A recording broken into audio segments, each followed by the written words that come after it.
to turn it off like at halftime or something? You can keep it on the whole time. You have extra batteries and stuff. Okay, as long as it won't like interfere. I don't want it to like interfere. And then here's your headset, and this is the volume control for it. You can turn her off and on your side, right, Ken? I turn her mic on and off. That's what I thought. But right there is just the volume control for Okay. listening to them. Okay. Cool. I'm not allowed to be a microphone. I'm too vulgar. Well, this will be interesting. You might just want to take all this extra cord and Yeah, I'll Coil stuff it it in up. my pocket maybe. yeah. Yeah, we can stuff it in here. Pretty thick pocket. What happens if I like cheer by accident? I won't have your mic on. Okay. I won't have your mic on until they're talking to you. Okay. Yeah. I'll try not to distract you too much, Ken. I'm super distracting. I talk a lot. Just make sure. I have a big head. Now, you won't be able to roam too far. I mean, you won't be able to roam down to the ends or anything like that. Okay. Try and stay within like the purple. This vicinity? Yeah. Okay. And we should be able to pick you up just fine. If you hear yourself coming and going in the headphones, maybe turn around and face We're gonna play a the little cross. And talk that way? turn around and face the press box. Okay, while I'm talking. So that the mic is, kind of looking at the press box. Okay. Okay. I'm not going to break it. It'll be fun. Breaking, you buy it. Those things are $5,000 a piece too. Yeah, Those really. are Yeah. expensive. And you get $1,000.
Test, test. Okay. We won't hear until you're on. So you tell me? Okay, cool. All right, man.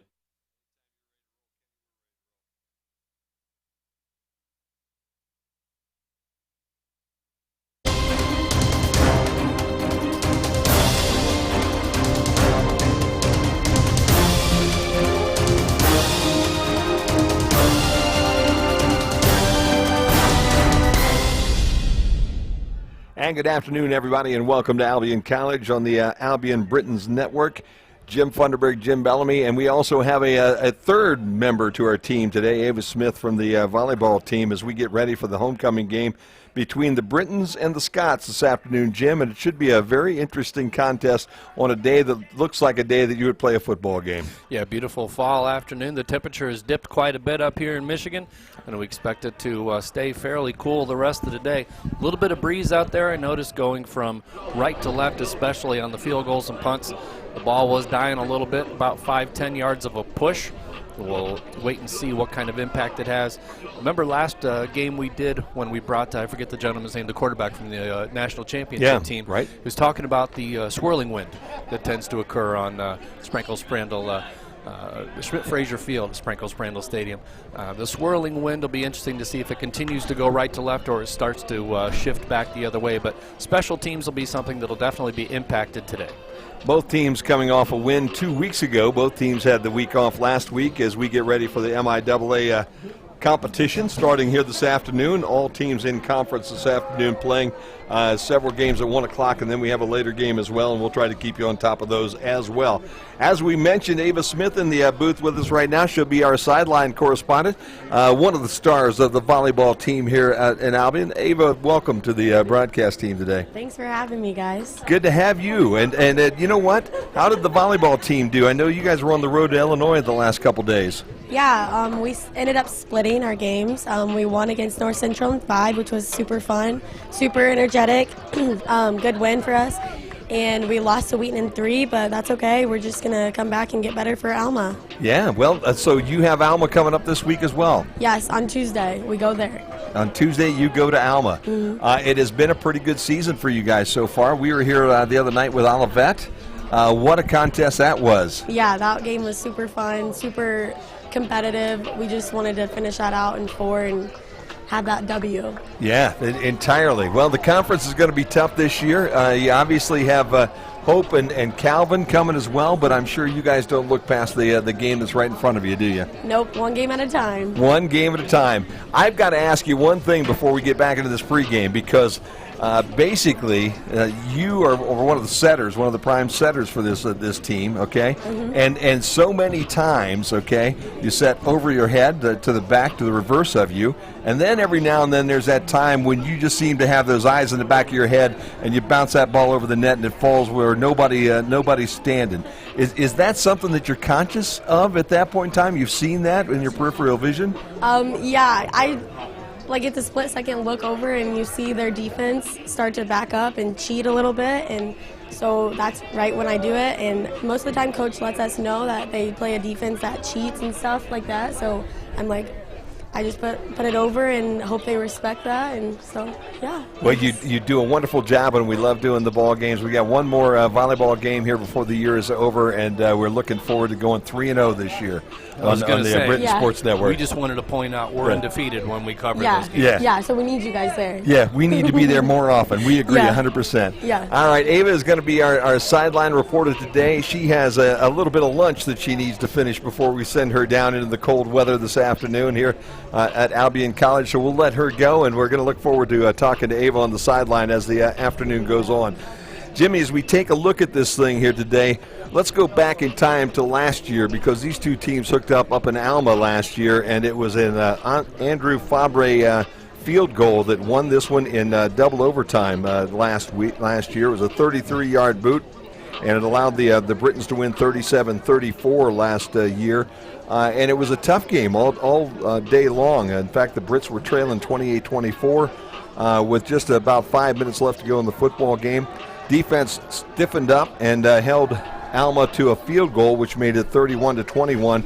Then the Brits basically had to go the length of the field to tie that football game up. There was a fourth down play, in fact, and obviously Thomas to Thomas becomes your fourth down play if you need that.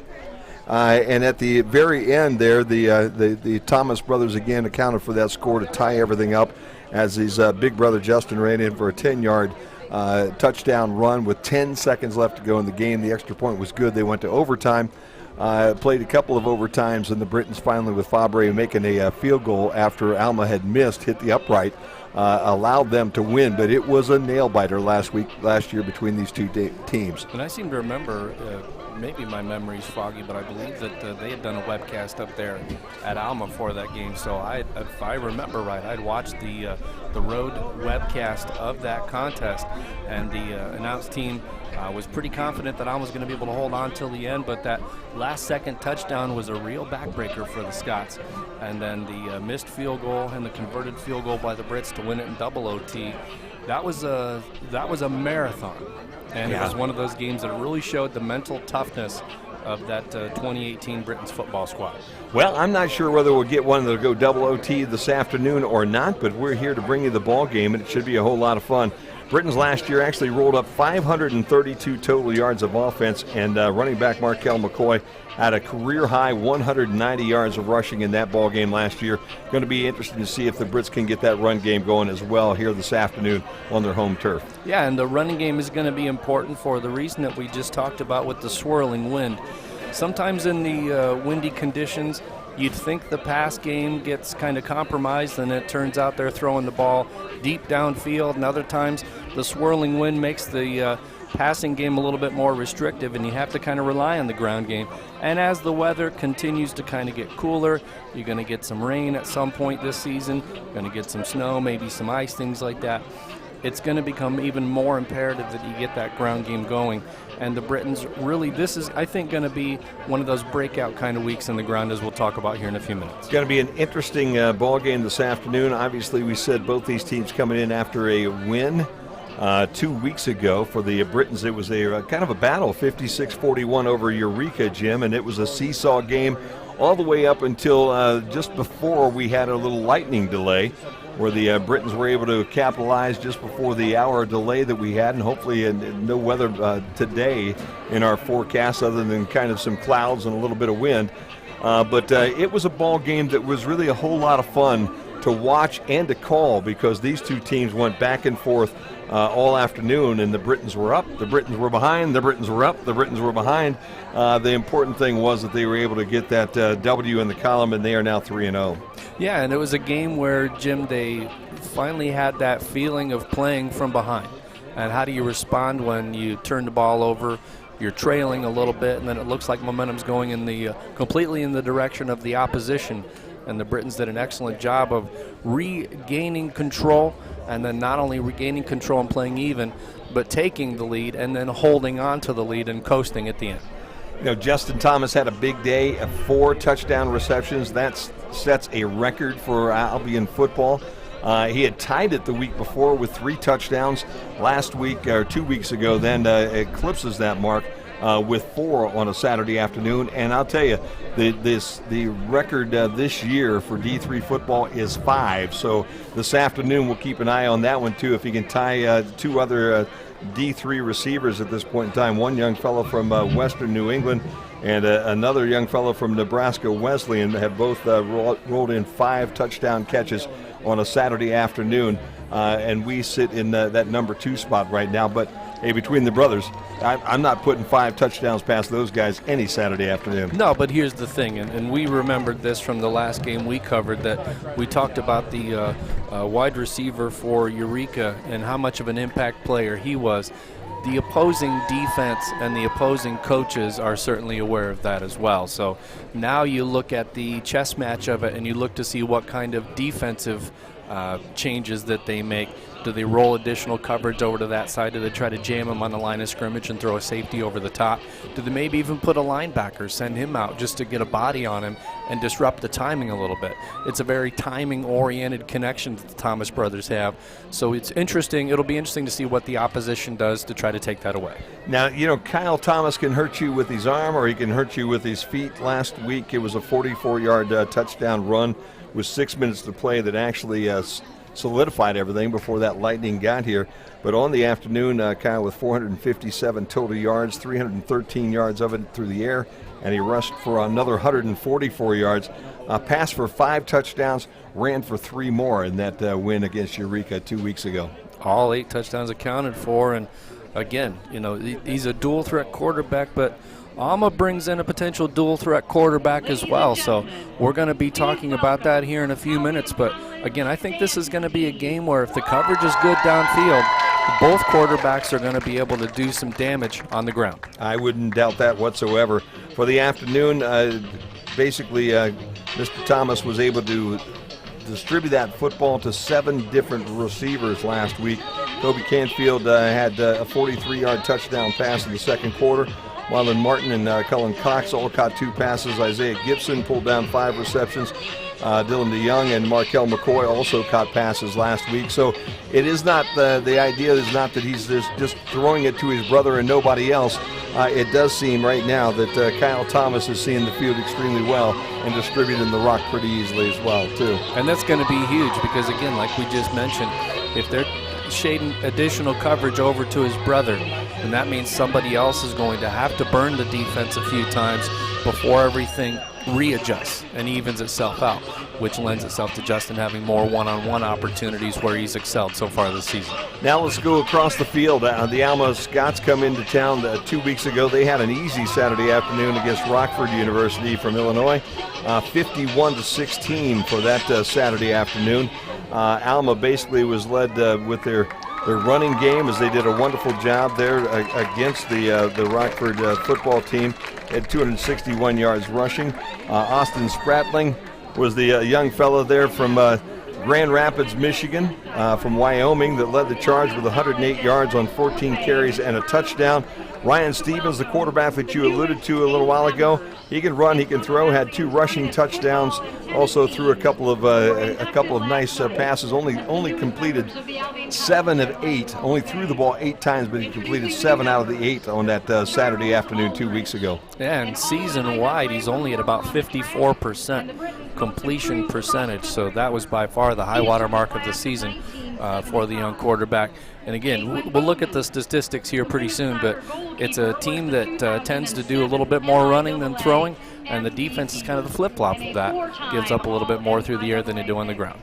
The Scots basically scored on their first 6 attempts, scored touchdowns against Rockford. It was kind of a laugher from that point in time, and it rolled to a nice, easy win, 51-16 2 weeks ago. But this week we get into the MIAA.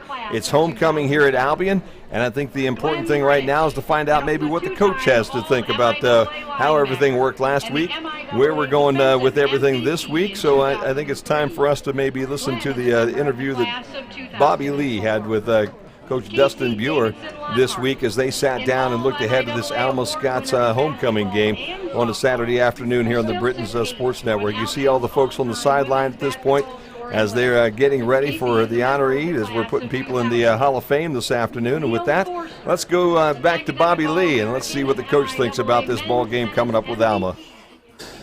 I think they were both good challenges. One was going on the road, beating a perennial playoff team. I think the other one provided a challenge that we had to gut out a tough game that went deep into the fourth quarter with Yuriko. Also a team that's been, like they've been 25-5 for a reason the last 3 years. Played one of probably the better quarterbacks in the region in that game. Challenged our defense with a couple of, with a couple guys that ended up being out that game that are starters, key contributors. And we just had to gut it out and win in different ways. We've won different ways each week right now. So one constant's been special teams has been outstanding. Week 1, defense has played well. Franklin game, I thought both sides of the ball put it together, plus our special teams. And then, week 3, defensively, we might have struggled a little bit, but they got key and timely stops that we needed to do. Special teams was huge again on the kickoff return unit. And then offensively, we were very efficient in that game. that was our big challenge in bye week. We wanted to make sure that we got better. We were calling it get better week rather than bye week. I think bye week can have a negative connotation. Guys, take it easy. We got better last week, and we tried to find our edge again as a defense and play with that attitude. We did some good on good stuff. I don't know if that goes against the mold, but we wanted to get better. We think that iron sharpens iron, and so we put our good on good in a lot of different situations last week. We were able to sneak some reps in for our young guys as well, but I think overall we got better as a program last week. So this is Coach Couch's second year there, and one thing that I think we know for sure is his teams play hard. I mean, he was successful as a high school coach. When we went up to their place last year for homecoming, they played their butts off. And I think that's one thing our guys got to know is they're going to come compete, and they're going to compete every down. Coach Ettinger used to coach for us, their defensive coordinator. He does a heck of a job getting their guys in the right spots. So I think it's just going to be a challenge, both sides of the ball, making sure that we're staying focused on what our keys are. But I do think that between us and Alma, I think it's just going to be who's going to be more fundamentally sound in all three phases. I mean, not to sound cliche or that's how football goes, but I think that our guys know that they have to be very technically sound because they're going to do things that mess with our eyes and try to challenge us in that way.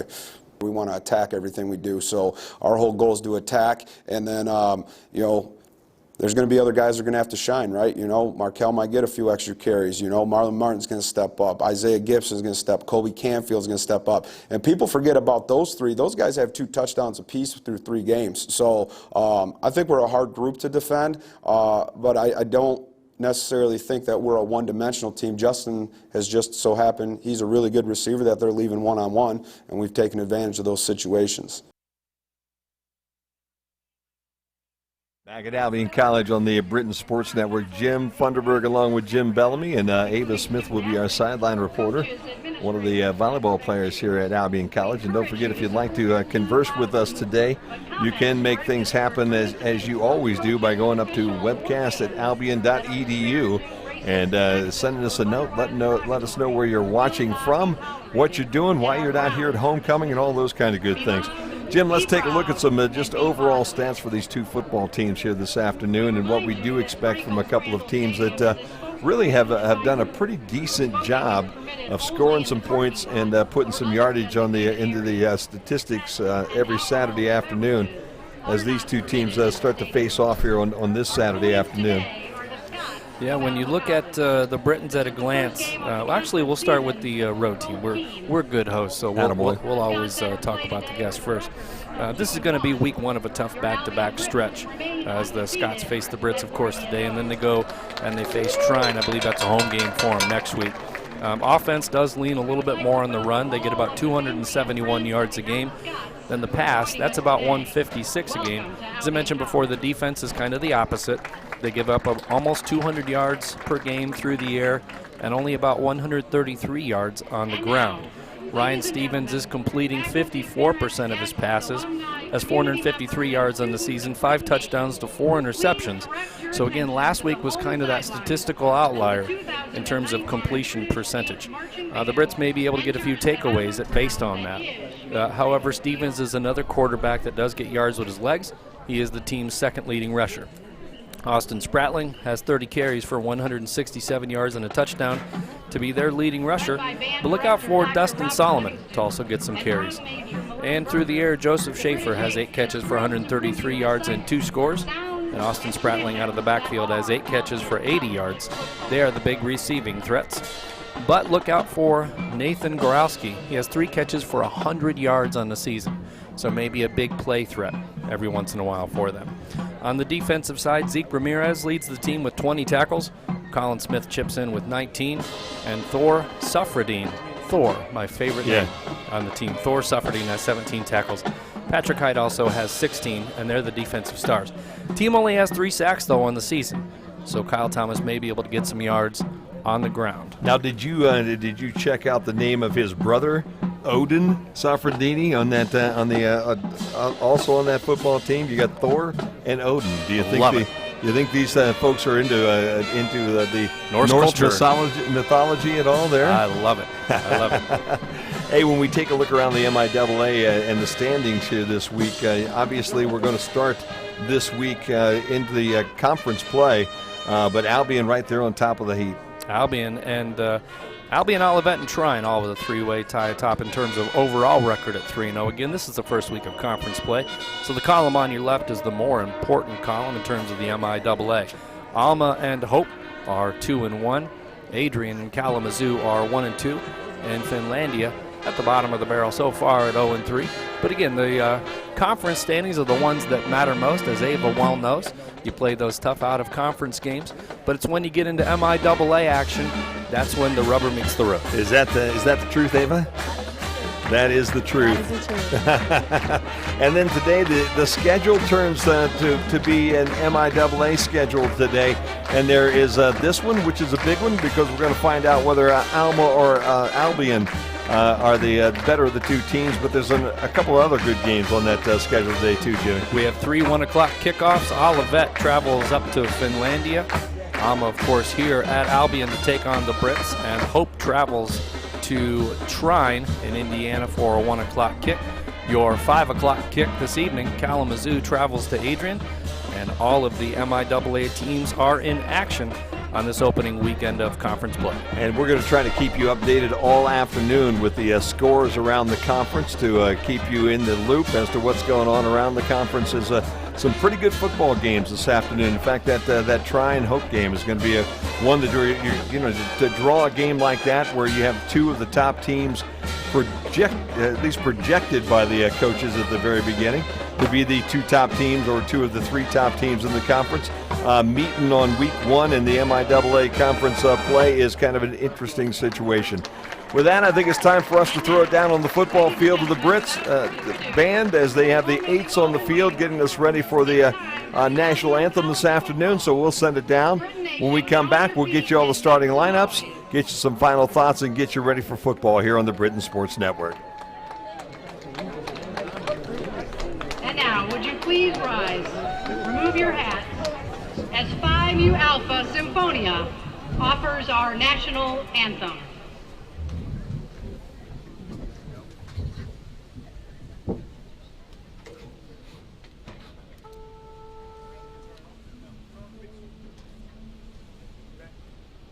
Testing.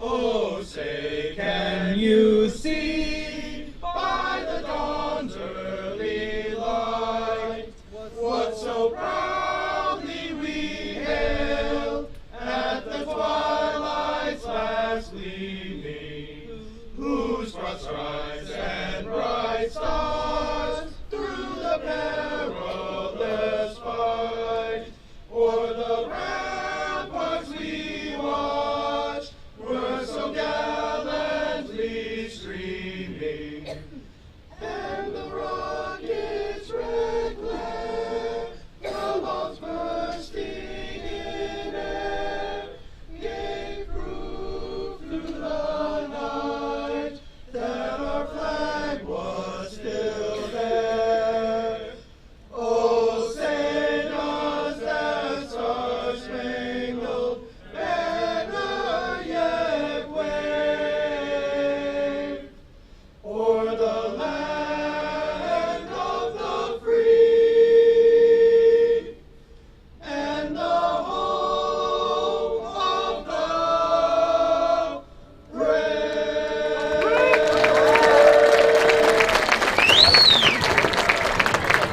Phi Mu Alpha Symphonia and the British 8.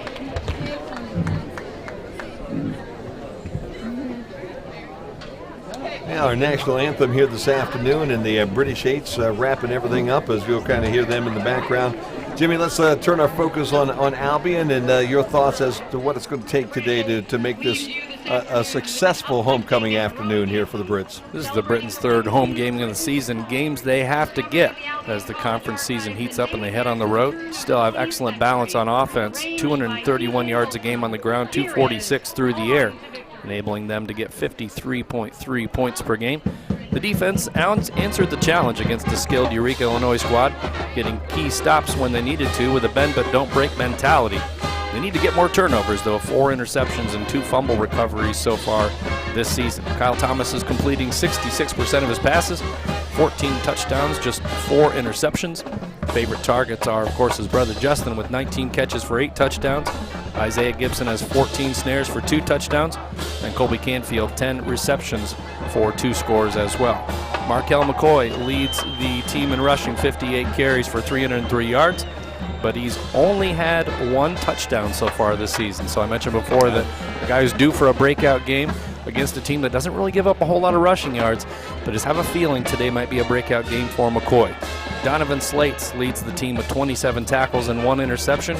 Mitchell Aronson has 16 stops with 6.5 tackles for loss. And Ty Collins has 10 tackles and 2 sacks. They are the key defensive disruptors. And hopefully Ty is back here this afternoon after a week off or 2 weeks off here, and capable and ready to play a little football this afternoon as the captains meet here at the 50-yard line. We'll head it to the middle of the football field. We'll get the coin toss and get you ready for football. Don't forget there were 5 Britons honored by the MIAA this past week, and we'll let you know a little bit more about them as the afternoon goes on. At halftime, we'll hear from the president of Albion College, I think, with a halftime interview that we normally have. And by that point in time, hopefully the Brits are up comfortably about 35-0, Jimmy, and everything will move smoothly. Again, don't forget to get up there and send us a note this afternoon. If you weren't able to make it to homecoming today, we'd love to hear from you. Love to know where you're listening or viewing from here this afternoon. And give us any kind of relationships. Maybe Ava Smith has some folks out there that'll be watching Ava today on TV. What do you think, Ava? You got some family that might be watching for you today? The fam. So hopefully he's watching. There you go. You got some alumni in the family, yeah. So you're not the first Smith to come to Albion out of your family, huh? Not a Smith, but not the first family member to come here. There you go. Well, that's good. That is good. How did you end up here at Albion anyway? By car. Yeah, by Drive car. in by car? You're gonna have to not hang out with that Jim. He's kind of a smart aleck, he'll get you in trouble a lot. Why Albion? Why did you come here to play volleyball? I was introduced by my uncle, who was an alum here that played basketball and baseball, and he showed me Albion. And I came for 4 visits and overnight, and at that point I was like, I know this is my school, so I committed. So.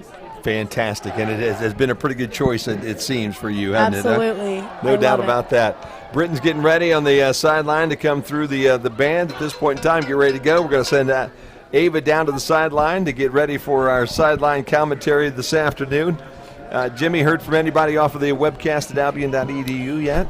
No emails yet, but I did want to paint an extra picture as far as the officials go. Bobby was kind enough to send the information that your referee today is Dave Driscoll. The umpire is Denny Ferguson. The head linesman is Dan Renner.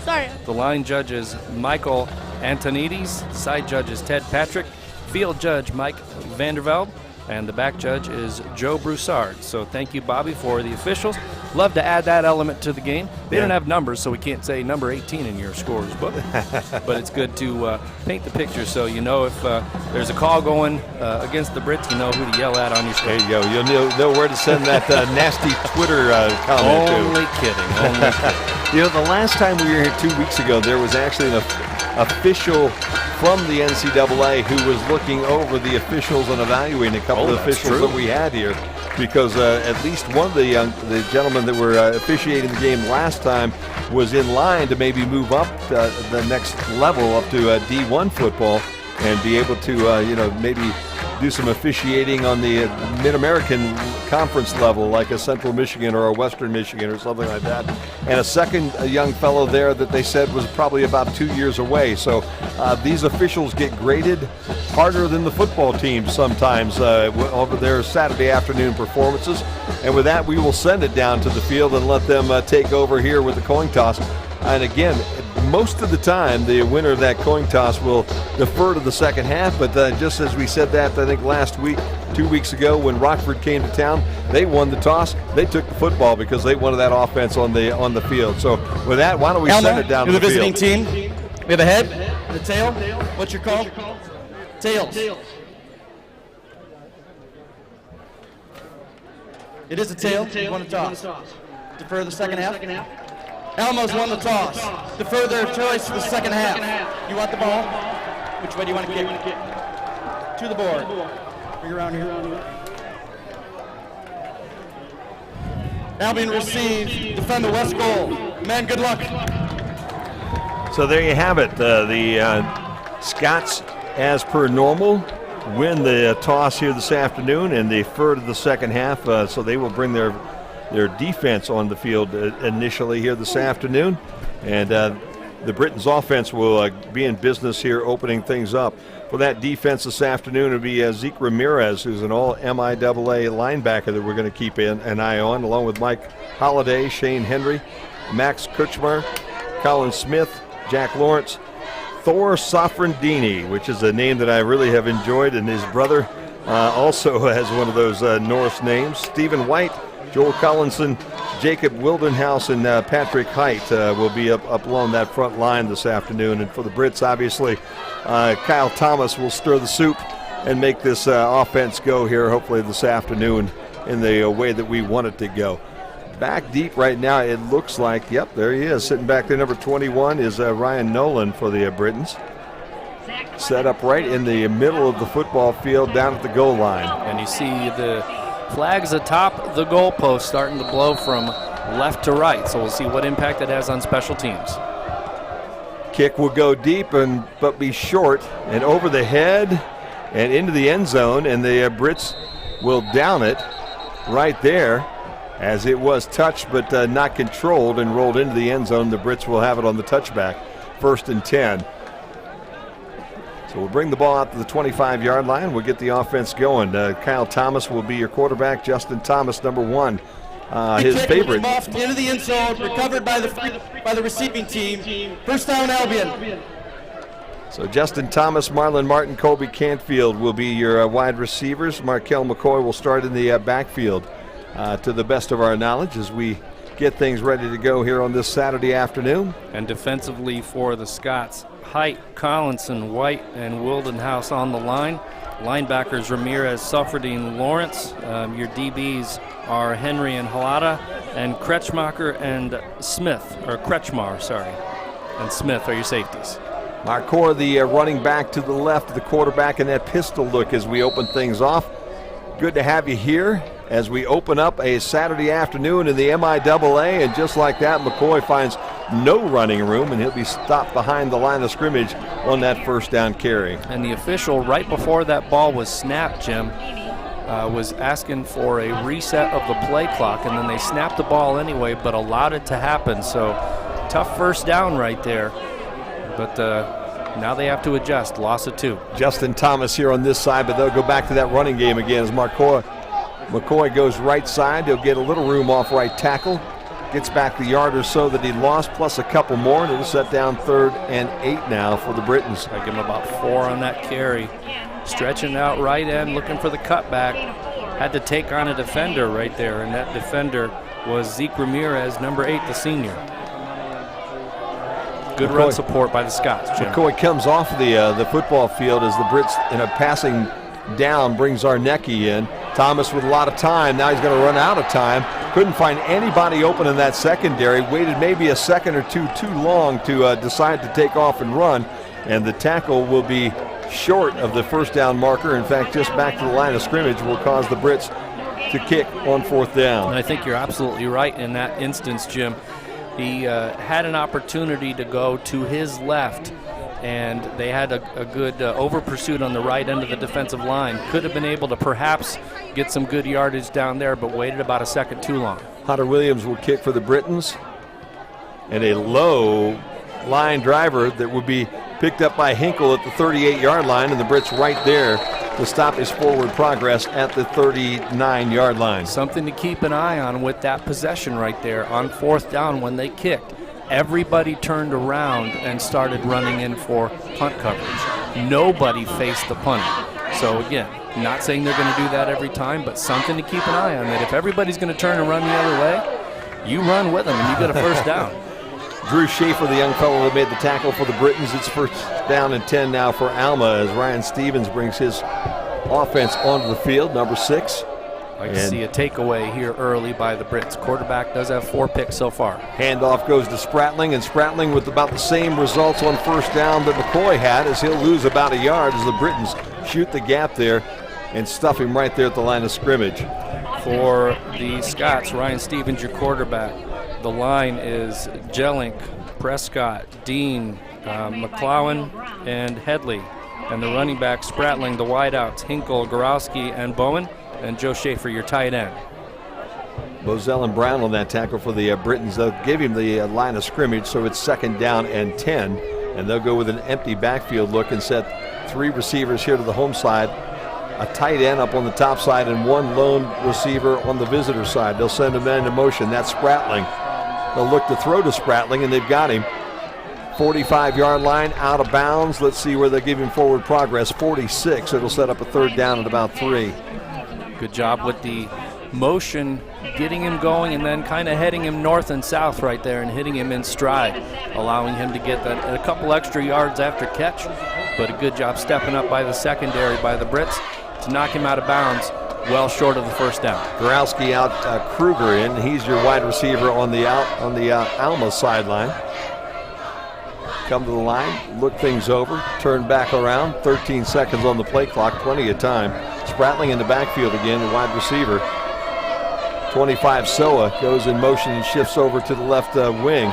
Here comes the pitch. Spratling has the 1st down as he'll get into Alma territory, step out of bounds on the Alma 47. So the first down of the afternoon will be the Scots. At the end of that play, Joe Schaefer, the tight end, lost his shoe, so he'll head out. But good play design right there. Over pursuit perhaps on the quarterback, because you had to think he was going to pitch that one to his running back. But they kind of sold out on the quarterback right there and allowed the running back to get the left end for a 1st down. Gorowski and Hinkle here right in front of us on the home side. Big wide receiver in the slot then, as Stevens sends everybody out. Huge and cushion stands on all the by near himself end in the backfield. Throws right across the middle, and he's got his guy again. Again, it's that running back, Spratling, and Spratling will be close to a 1st down. In fact, he's got it. He'll get 11 on that 1st down pickup. Mark him at the 36-yard line. It will be 1st down and 10. Really playing almost like a prevent soft coverage right there.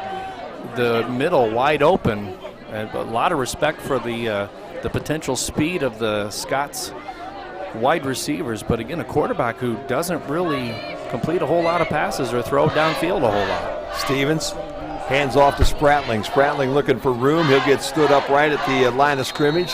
His forward motion will take him about a yard upfield inside the 35 to the 34-yard line. And Spratling 6'1", 178, so not a huge guy as far as running backs go, but I like his running style. He takes you pretty much straight up, shoulder to shoulder, and then he's going to use his legs to drive you. He doesn't seem to get driven back a whole lot. Levi Ladd with the tackle on that play. It sets up a 2nd down now, give him almost 2. 2nd and 8 as the Britons defense now trying to keep the Scots from scoring on their initial drive of the afternoon. Gorowski goes in motion. They hand him the football. He's around the end. He's got the 1st down. He'll step out of bounds inside the 25 at the 24-yard line. So a lot of jet sweep, a lot of motion, a lot of handoff to the wide receivers that are going to follow that motion. And that 1st down moves the sticks down to inside the 25-yard line. 1st down and 10 now, Alma. Well, you look at what strength versus strength is. The strength of the Britons' defense, especially, at least as far as this matchup goes, appears to be the interior of their defense versus the offensive line. So if you can't run up the gut, what do? You stretch them out and you run with speed. Quarterback goes under center now, turns and hands off to Dustin Solomon. Solomon still moving forward, but the Brits wrap him up after a pickup of about 3 and move him backwards. But again, Solomon, a name that we knew we were going to see a little bit this afternoon, because you can't run Spratling all afternoon and in every throw to him, run to him, jet sweep him, do everything else. Every now and then the young fellow needs a breather. Yep. And they're using, it's not just the run. You know, every run play that they've done for him pretty much has been either in motion or has been designed to cause him to run a lot before he even gets the ball. Hinkle and Kruger out here on the home side. Look at the cushion on the near side, Jim, for the receivers.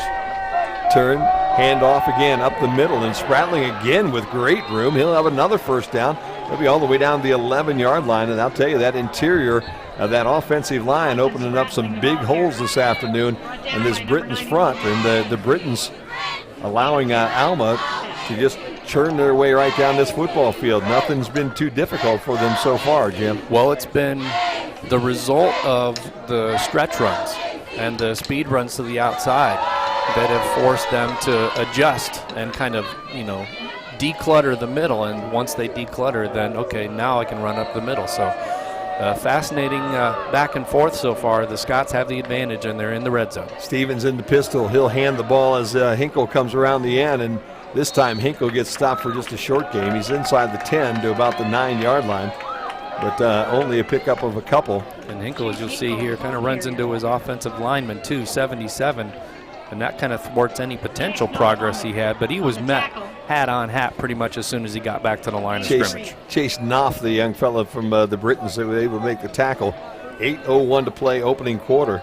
Nice nice opening drive, I should say, by the Scots here, Jim.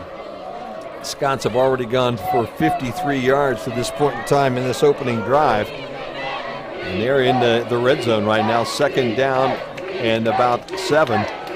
Quarterback will keep it Stevens, and Stevens is close to the 5. He'll get inside the 5 to the 4. And that'll set up a third down now and short. And I mentioned Spratling, Jim, at 6'1", 178. Not huge as far as a running back goes. Stevens, 6'2", 175. So basically the exact same body type. Aronson and Majors comes onto the football field for the Britons. You see a very deliberate offensive style by the Scots. They're more than happy to let that play clock run down, grind it out. And again, we mentioned that they're a run over pass type of offense. They're happy to do a nice 6-7 minute drive and put it in the end zone. They'll go into the I formation right now and turn and hand it off to that I back. And I'm not sure that's going to get close to that first down. Stevens turns, hands it to Spratling. Spratling tries to go off right guard behind a block by Soa, and he will come up short, and it will set up a 4th down and 3. And here comes the field goal unit off the sideline. That's a win for the Brits right there, because that drive looked like it had 6 all over it, the way they were moving that ball. But again, bend but don't break. Coach Beer has to be happy with the end. Can't be happy with the way they got that ball down the field, but he had to be happy with the end result. Zach Clemens now will try a 22-yarder. His long of the season is 35. He's 1 for 2, and that is that 35-yard kick. Low snap, but they get it up, and the kick is straight down the center. And just like that, the Alma Scots will go on top, 3-0 here at Albion. So good opening drive. Very good opening drive. When you take a look at it, Jimmy, 11 plays, 57 yards, 5.2 yards per average per play, and it ends up with a 22-yard field goal to wrap up the scoring and make it 3-0. But again, I think you have to think, if you're Britain, you really didn't play all that well defensively, allowed them to get big chunks of yardage all the way down, but you did hold them out of the end zone. And if you're going to put 3 on the scoreboard every time you go down, I feel pretty comfortable with the way that this is going to end this afternoon. Well, the opening drive for the Brits did not go well, so you have to think there's a lot of room for improvement on the offense and the defense. Again, if they can match speed for speed, then they'll be able to make the necessary adjustments. But the Scots did a really good job of mixing and matching on offense, ran some jet sweeps, ran some end runs, and then were able to hit some short pop passes over the middle that ended up being nice chunk gains.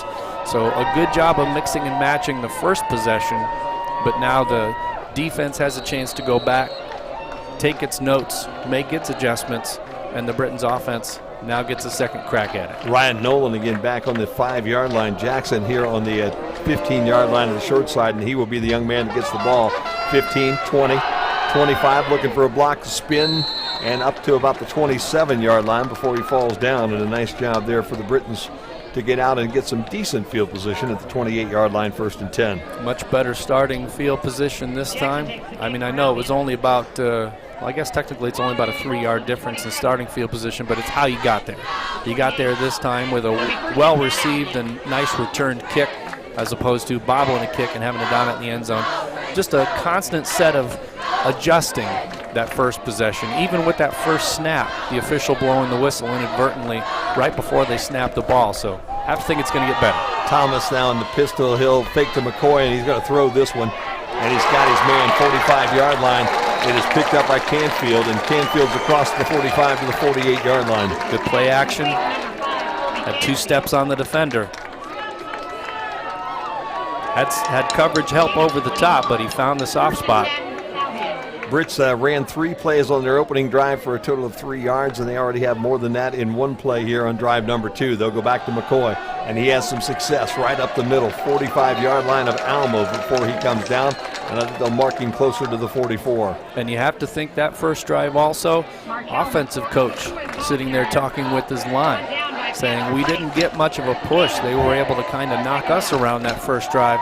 Let's put our hard hats on and let's go out and let's do some business. Give Marquel 7 on that as they mark it straight down on the 45-yard line. They'll turn and hand it off to McCoy again.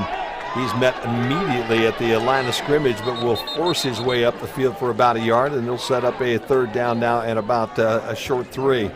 Good job, though, by the Scots to be stout on that run. That was Patrick Height, number 99, on the stop, and number 8, Zeke Ramirez, in for the cleanup. 3rd and short. Britons again in that pistol look. McCoy off to the left, receivers to the top and the bottom, and a wing back off to the right. Thomas will drop, looks over to the flat to that wing back, and it is incomplete. Boy, a big, solid hit by Jack Lawrence just as that football got to the hands of that running back. And it will be a 4th down situation again for the Brits, and they'll bring that punter back on.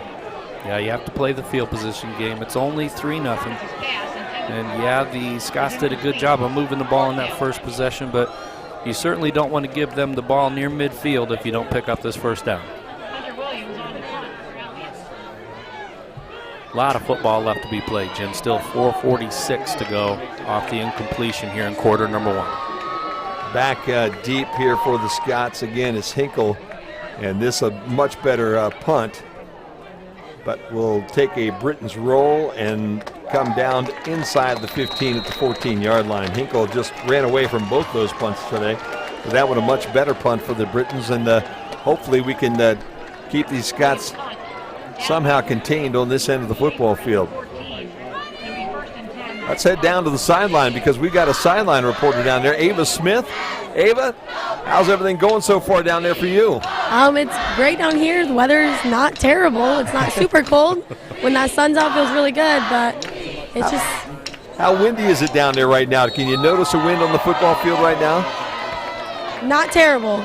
It's pretty flat right now. That sounds like a deal. Ava Smith, star volleyball player for the Albion Britons, is our sideline reporter this afternoon. We'll be going down to see her quite often as the afternoon goes on. 4.5 minutes to play opening quarter.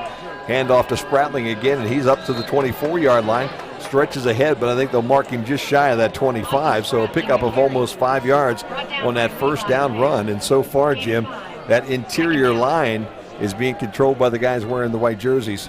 Yep, and that was in the first few carries one of the positions of strength for the Britons, but again, it's just like the run offense for the Britons, that you challenge your offensive line to get back out there, put a little more into it, and the Scots have responded. They'll give Spratling 4 yards on that carry, and they'll get it again. This time a little shorter run as he gets across the 20 to about the 22-yard line before he's met by Britons and dropped right there for pickup of a couple. On the tackle, Mitchell Aronson. 3rd down now and a couple for the Alma Scots. Britons need a stop here. They don't want to allow the Scots to continue to get 1st downs and churn the clock, because before you know it, the 1st quarter will be over. Tight formation, Soa here on this wing. Spratling now steps up and now side by side to the quarterback Stevens. They'll send the guy in motion. Here comes that jet sweep towards the home sideline. Britons see it, smoke it out. Did they stop it? I believe he'll be a little bit short when they unpile this group. And they'll move that football to about the 24-yard line. It's going to be close. Saying he's short. 4th down and about a half a yard. I don't think you can go Alma. for this if you're Alma. But I love, Jim, and you and I joke about this a lot. I absolutely love the officials here in the MIAA. Yeah. The sticks are on the opposite end of the field, and the official is already signaling with his hands precisely how far it is. I don't need a measurement. I don't need a second opinion. I know exactly how far it is. I love the eagle-eye crew we always have here in the MIAA. Calibrated set of eyes for all these officials. Let's make sure that they kick this one away as Isaiah Gibson will step back at the 40-yard line, and the play clock has run out. It's gone down to 0. So that's Offense. 5-yard penalty. Replay 4th down. I would say that takes that potential going for it fake out of the equation right now, and it will move Isaiah Gibson, who is the MIAA Special Teams Player of the Week, up about 5 more yards as he'll stand and wait on this punt at the 46-yard line of the Britons. Snap goes sideways, but a good snap. Nice high punt. Nice kick. Gibson going to have to chase it at the 30. Takes an Alma bounce, but Gibson picks it up and then tries to get his feet and steps out of bounds inside the 20 down around the 17-yard line. Monster kick right there. Completely flips the field. For a young guy who's only averaging 34 yards per kick, figure that one up over 50, about 55. 52, yeah. So what a nice kick, and you're right, Jimmy. It does flip the field, and what was expecting to be probably a good field position somewhere around the midfield stripe now, you start back where you've been all afternoon. Yep. The worst starting field position of the 3 possessions so far for the Britons, 25, 28, and now 17. 2:25 to go, quarter number 1. This is the 3rd possession for the Britons. They trail 3-0. Justin Thomas has not been anywhere around the football here today, and you got to believe they're doubling and tripling team. And Marquel McCoy with the first down run, and he'll get ahead for a couple, heading towards that right tackle spot. They'll give him 3, mark the ball at the 20, set up a 2nd down and 7. Good linebacker help, as you see on the instant replay right there. Was able to shoot through the gap there on the run, but the linebackers were able to stop him. Camfil and Thomas here on this side. Thomas drawing about 4 people in coverage right now. And what a job in the backfield as Kyle Thomas tried to get away and escape out that back door and wasn't allowed to. I believe that was Patrick Hike that got on that number 99. And again, Thomas, very fleet-footed, very fast. It's not often you're going to see a Dean lineman reach out, but Hite has those long arms. Got the ankle right there as well as the shoe. And Hite, only 6'1", 210, but he used all 6 foot 1 inch to sprawl out and get that shoe top stop. 3rd and 22, and Thomas will call his own number. Just going to try to get a little room so that the punter has a better opportunity to get that ball out. He'll get across the 15, mark him at the 18-yard line. And it will set up a 4th down and long for the Britons, who will have to kick this one away again. Back to the original line of scrimmage, maybe an additional yard right there as they mark him at the 18 as we dip down to 1 minute to play. And I think, Jim, that scramble was as open as it was because, again, you're 3rd and a mile, you're playing a very soft coverage, and you're more than happy to allow him to scramble a little bit, and then you're just going to converge on him to stop him short of the sticks. Hunter Williams here trying to do what his counterpart did a few minutes ago.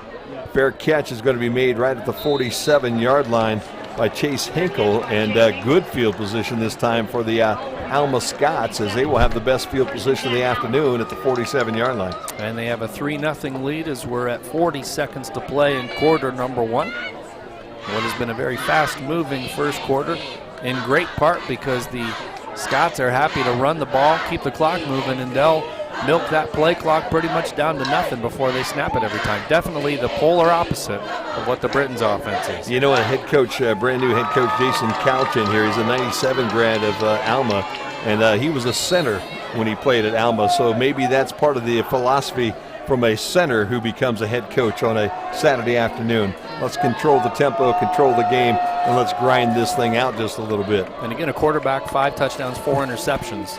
So they're prone to turnovers. Hinkle goes in motion. This throw goes across the middle. Missed tackle, 30-yard line, and still in the feet Joey Schaefer. And Schaefer will advance that ball all the way down to the 25-yard line. Brits went for, I'm not sure whether they're trying to make a play on the ball or a play on the player, but a missed tackle right here. Play on the player. You see a stick without a wrap. Something that plagued the secondary last year for the Britons. Hasn't reared its ugly head as much this season, but it did right there. Drew Schaefer did clean everything up after that missed tackle, but the Britons now with their back against the wall as that pass completion puts the Scots at the 25-yard line, 1st down and 10. And they'll get one more play. Quarter, yep, same thought. Deep into the end zone and tapped away by John Wester. And I'll tell you what, that's gorgeous right there. The freshman has not looked like a freshman all year long. No, that was fantastic coverage. You can put that one hand on the receiver as long as you're not changing his course of direction And you see he's got the one hand on the shoulder, and the left hand tap back up. Perfect timing right there. Excellent coverage. Ava Smith down on the sideline there. Hey, you got a little sunshine going right now, Ava. It's got to be warming up down there, I think. It's got to be the better part of 40 degrees down there now. Oh, it feels great. Perfect. Hey, I'll tell you what, you're somewhat close to the bench. I got to believe that the coaching staff and the players right now after that first quarter not real happy. If you were playing football this afternoon, I'm sure your coach would probably not be pleased with this first quarter. Yeah, you can definitely feel the frustration right now down here. They're coming your way this time, so keep your eyes open. We might need you down there to make sure that these guys get a foot in bounds and actually catch that pass. You're our eyes and ears on the sideline now. How's that? I got it covered down here. Ava Smith, one of the volleyball players here at Albion College. For the 4th straight year, Albion will proudly host the Big Read in October. Pride, a 21st century take on the 19th century's beloved Pride and Prejudice, is the focus of programming this year. Throughout October, the Big Read sponsors a number of community book discussions led by Albion Youth. Films and special events round out the month-long celebration of reading together. See albionbigread.org for more information. Put 15 new minutes on the scoreboard. Ryan Stevens again in that pistol look. He'll bring a receiver in motion, but he'll call his own number. Spin his way up close to the 21-yard line. Again, made the first tackler miss. And it will now set up a 3rd down and about 6. Tackle made by number 35, Quentin Jackson.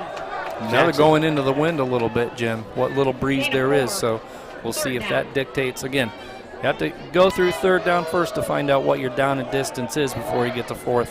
But be interested to see if they try a field goal. This is probably about the edge of his range right here. 3rd down and about 6 yards now for the Scots. Britons would like to hold them right here, or maybe a big sack to take them out of that field goal range. Ball comes back. And that's the sack that we were looking for. Nice job by the Britons, Donovan Slates, as he comes loose and drops the quarterback Stevens for about a 3-yard loss. It'll set up a 4th down now and about 8.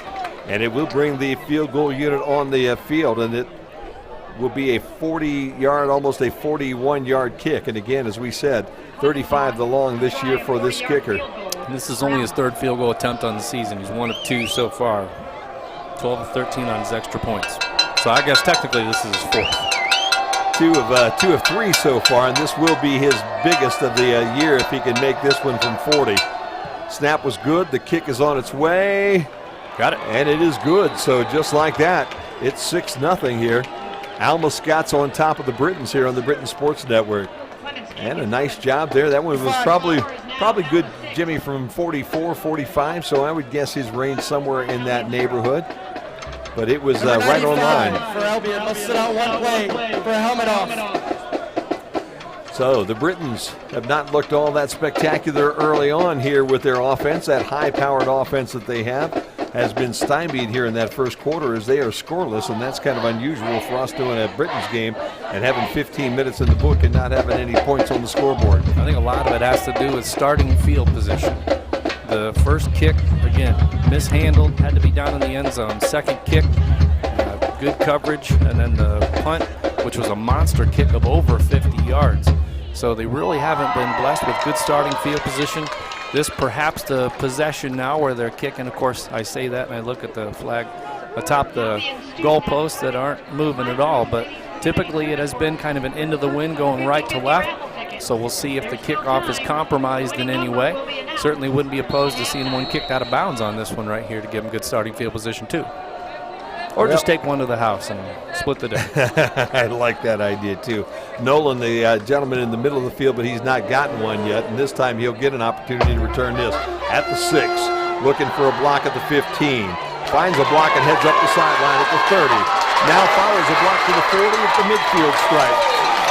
And the Britons with great field position as they'll be in Alma territory at the 48-yard line. Excellent return by Nolan right there. The freshman tries to cut it back towards the middle, sees the crease headed back to his right. Good cutback right there. Good seal blocking allows him to take the end. And then the only thing I think was just the number of bodies. He had 3 in pursuit that would have been able to close, but man, if he was able to turn into that extra gear right there, he did have that gap. But still, fantastic return, gives them field position on plus territory at the 13:25 mark of the first half. Britons have had a tough afternoon here early on this offensive side of the equation, but Cullen Cox will get a couple yards on first down, march it to the 45-yard line, and set up a second down now and about 8. And other than that delay of game penalty, I believe this has been a pretty clean game. No flags so far other than that one delay game. Britons have run 10 plays so far for 33 yards on the afternoon, so very most of those came on that one pass play, right, Jim? Yeah, no doubt. It's been, and well, the sack then took some yardage off of that as Thomas looks across the middle. There you go. Got his man in a hookup across the center for Colby Camfil, and Camfil again has been the only young fellow that's been able to make a connection this afternoon with Kyle Thomas, as he's got 2 catches. And Colby on his way to the sideline kind of dragging that right shoulder and arm just a little bit, so maybe, hopefully, just a stinger on that one as a pickup of 20. Gets the Brits now down to the 25-yard line. First down and 10. Fake the running play. Thomas rolls to his left, looking for some room, a little juking, and then bumped out of bounds just inside the 24-yard line. Positive gain, though. He was able to turn on the scramble mode, so to speak, at the right time right there. Remember the first possession where he waited about a second too long and then wasn't able to get the gap and get a decent gain out of it. I'll tell you what, we head to Hope next week. Hope is putting the thump on Trine already, 14-0 in the end of the first quarter. A little surprised by that. I am too. Handoff goes to Cox. Cox finds some room. He's the 15-yard line. Move the sticks, Jimmy. Not surprised by that, though. You had to think at some point the running game was going to get going. It just had a feeling today that even though the Scots are pretty stout against the run and they were able to bottle up the Brits in the first quarter, that the running game was going to get going. The pass set up the run in this case. Thomas marks out the signals in the backfield. He'll fake the Cox and throw to the flat. There's his brother. Little juke move gets him inside the 5 and then knocked out of bounds. You're not going to keep Justin Thomas down all afternoon. He's going to find a way to get the ball, and once he gets that football, Jimmy, he is so dangerous. And it's a tremendous tightrope action right here. How does he not step out of bounds? He keeps the foot down. The pass. Ineligible receiver downfield. Number 72 of the offense. 5-yard penalty. Replay first down. So that'll wipe out a good gain right there, unfortunately. 72 is Jared Jones, the junior. Ineligible downfield, sends him back 5 and nullifies what would have been close to a first down. So the Britons down 1st and 15 as they move that football back to the 20-yard line. Need to keep the momentum going here. Thomas has Cox to his right in the backfield, and they will hand the ball to Cox, and Cox has a little room. Back down to the 15-yard line. He'll get that penalty back, and it'll set up a second down now and 10. Curious to see if they get to a 4th down, what the decision is, because Scott's defense looking pretty strong so far. The Britons' offense is certainly due, though. Gibson, Canfield, and Thomas on this side of the football field. Martin all by himself on the top. Cox, the running back, and he'll come in motion towards the home side. Thomas now runs away from the pressure. The lefty throws it to the end zone, and it's intercepted down around the 5-yard line, trying to go to brother Justin. Threw it off his back foot, really did not have a good solid footing when he let it go, and that ball really didn't have a chance to get to the back corner of the end zone where he was intended to try to hook up with his little brother. And Michael Halata, number 14, reads the route, jumps in front, and gets the interception here. Good heads-up play on defense right there to stop what was seemingly destined to be a touchdown drive to take the lead by the Brits. Instead, it stays 6-0 Scots with 10:48 to play in the first half. So the turnover gives the ball back to the Scots deep in Britain's territory. Let's see if this defense now can take control and get the Britons some decent field position here, as they are now 0 for 3 on the afternoon as an offense, being able to score any points, and they find themselves down to 2 field goals from the Scots, 6-0. Scots, though, with their by far worst starting field position, so we'll see if the Brits defense can have a stand. Turn and hand the football off to Austin Spratling, and Spratling will get to about the 9-yard line, so he'll pick up 4 yards on that first carry. Be curious to see if on second down here the Scots might take a shot with a over-the-middle pass play right here. See if the Brits selling out for the run, if they stay disciplined to not give up a potential pass play. Doubles over here on the home side as they start that offense up, and then they take that pause, look to the sideline. 15 seconds now on the play clock, so plenty of time, just underway here in quarter number 2. Stevens turns, hands to Spratling. Spratling finds a little bit of running room as he crosses the 11 out to the 12, maybe the 13. It'll be a couple yards short of that first down, but it does set up a third down and short, Jim. And the Scots kind of playing it safe here. Britain's defense, I think, needs this 3-and-out stop. And again, they'd be kicking into the wind, so despite the really good kick the last time by the Scots, if they force a 3-and-out here, they should get decent starting field position with this next drive. Hinkle and Kruger go to the top of the screen right now. First things first, though, have to get this stop. Scots have done a good job getting the first down. Stevens in the backfield, and Stevens is going to throw it right across the middle. That little screen pass to the tight end will be enough for the first down as he'll get across the 17-yard line. Just exactly what he needed. Quick back pass right there to the tight end. And able to just get enough. You need 2, you get 3. Schaefer got just what he needed. It'll be first down and 10. Alma Scots, and I'll tell you what, I would think that if Coach Couch wants to lay it out, he says let's keep the ball out of the hands of that high-powered Britain's offense this afternoon, and they have done extremely well. But the Scots defense here has done a really good job so far today. Brits have had the ball for 8 minutes. The Scots now over 11. And this is not good. Right up the center, and in a foot race at the 40, 45-yard line. And knocked down at the 49-yard line goes Dustin Solomon. So Solomon with a big opening in the middle of that football field. There might have been a direct snap, too. A little bit of misdirection right there. They faked a jet sweep, and I believe that was a direct snap. Well-designed play right up the gut. Had the defense pursuing to the edges, and they were able to burn them right up the middle. First down and 10, ball at the 48-yard line. Britain's defense having some troubles here this afternoon with this with this group that came out of Alma, the Scots. Stevens rolls, gets away from the defender to the midfield stripe, and then finally tumbled down at the 46-yard line of Albion after a pickup of about 6 yards. And I'll tell you what, Ryan Stevens has been a pretty impressive fellow this afternoon, both passing the ball when he's had to and then also getting out of trouble just like this one and getting ahead for that big first down pickup of about 7 yards. 7:54 to play, opening half of football. Brits down 6-0, and the Scots with the ball.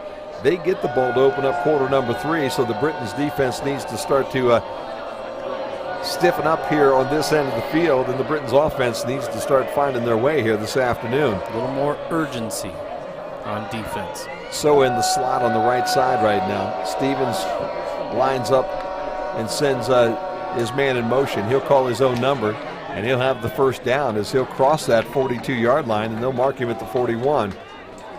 If you're going to call your own number and run into the strength of the defense is going to need to make a statement on the one of those runs. Clean, of course, but you're going to need to make the quarterback pay for deciding to keep it. First down and 10, Scots at the Britain's 41-yard line. And this homecoming crowd over here is just a little bit stunned. We're accustomed basically to seeing a high-powered Britain's offense, and so far this afternoon, when it was working, it sputtered with that last interception and gave the ball back to the Scots.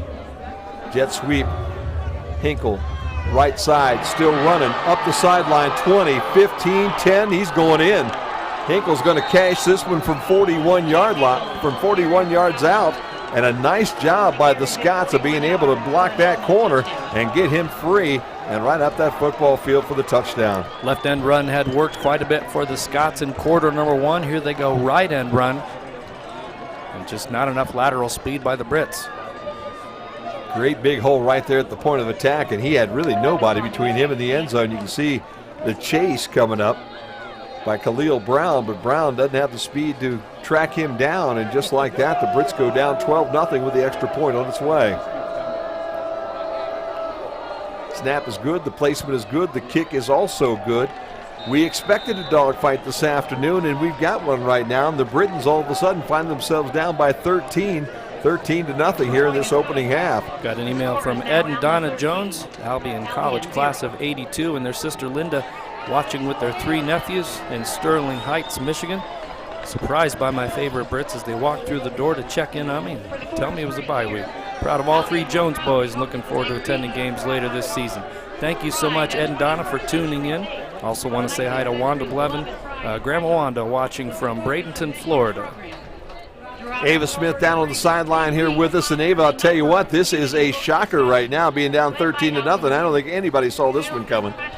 No, it's definitely a surprise, and you can definitely tell they're getting fired up to come back and turn it up. Here's the deal, Ava. If you need to, just wander right in the middle of them and give them a little volleyball pep talk for me, will you? Yeah, I'd love to do that. Had a girl. All right, 6:42 to play. Britons find themselves down 13-0. And it has been a rough afternoon here for the Britons. And especially, the Thomas boys got a lot of press last week, Jimmy. And sometimes that is a good thing, and sometimes that brings a little more pressure from your opposition on a Saturday afternoon who say, you know what, we're not going to let them get any headlines here this afternoon. Well, I'd have to think that if you're the Scots, especially the defensive secondary, you're looking at the coverage that the Thomas has got, and you're thinking, you're not burning me. This kick comes up short to Zarnecki at the 30, and Zarnecki will get it across the 35 to about the 36-yard line. Patrick Zarnecki with a nice return. And again, I don't understand why anybody kicks the ball like that short to Pat Zarnecki. If you kick the ball, you've been pretty successful deep and being able to get us confined in the 10, 15, 20-yard line. You kick the ball to Zarnecki on the 30, I guarantee he's going to get it close to the 40, and now you got good field position. Well, it's your typical, I kicked it deep and you burned me with a good return, so I'm going to kick it to the up man. The problem is the up man here is a running back / wide receiver. Yeah. So he's a hands team guy. Thomas hands it off to McCoy. McCoy looking for some tough yardage as he'll get to the 40-yard line for just a couple. And again, that offensive line not making the push that they'd like to get against this Scots defensive front. Remember, too, that Ryan Ettinger is the young fellow that moved from Albion over to Alma, so he's very familiar with this offense that the Britons run, and probably has things planned out maybe a little bit better. Martin across the middle, there you go, a little post pattern across the center of the football field. He beats the zone, and he's inside the Scots territory at the 41-yard line. Only 3 down linemen there for the Scots, but again, good speed, going over the middle, laser pass. In between 2 defenders. That's been kind of the name of the game so far for the Britons passing game. They're playing Thomas one-on-one over here, playing a zone behind everything. McCoy with the first down run. He'll be ahead for the best run of his afternoon as he picks up about 6, almost 7 on that first down tote, and the Brits will have a second down and short. And you hit the nail on the head on that first carry of the drive when you said tough yards. Yeah. That is exactly what the Britons are looking at today with a very good, stout Scots run defense. Fake the ball to McCoy. No, McCoy does have it. He's still going. Thomas faked me out. I thought he had it, but McCoy will get the first down off left tackle. Gets about 4, maybe 5 as he refuses to be stopped, and it'll be Britain's first down. And the push that the defensive line has gotten so far for the Scots, it made me nervous when he started going sideways, but he was able to still find the crease, cut through, and start heading north for the first down. First down and 10 again. Brits with triples on this side, single to the top. Fake the ball to McCoy, throw the ball out to number 6, Isaiah Gibson. And Gibson, be short. Touchdown. Whoa. Flag back here on the 22, though. Let's just see what this is all about. Got to be a hold, unfortunately. Or a block in the back, one of the 2. Flag gets moved to the 30-yard line, which is the scene of the crime, I would bet. And Isaiah Gibson, who went 26 with that one. Offense, number 5. 10-yard penalty for the Sprankle foul. Colby Camfil. Colby Camfil with the infraction. And the Brits again having some troubles down here in the red zone.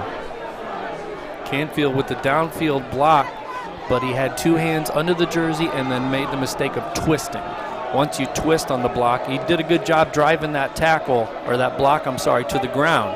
But it was the grab and then the twist. That's what's going to draw the hanky.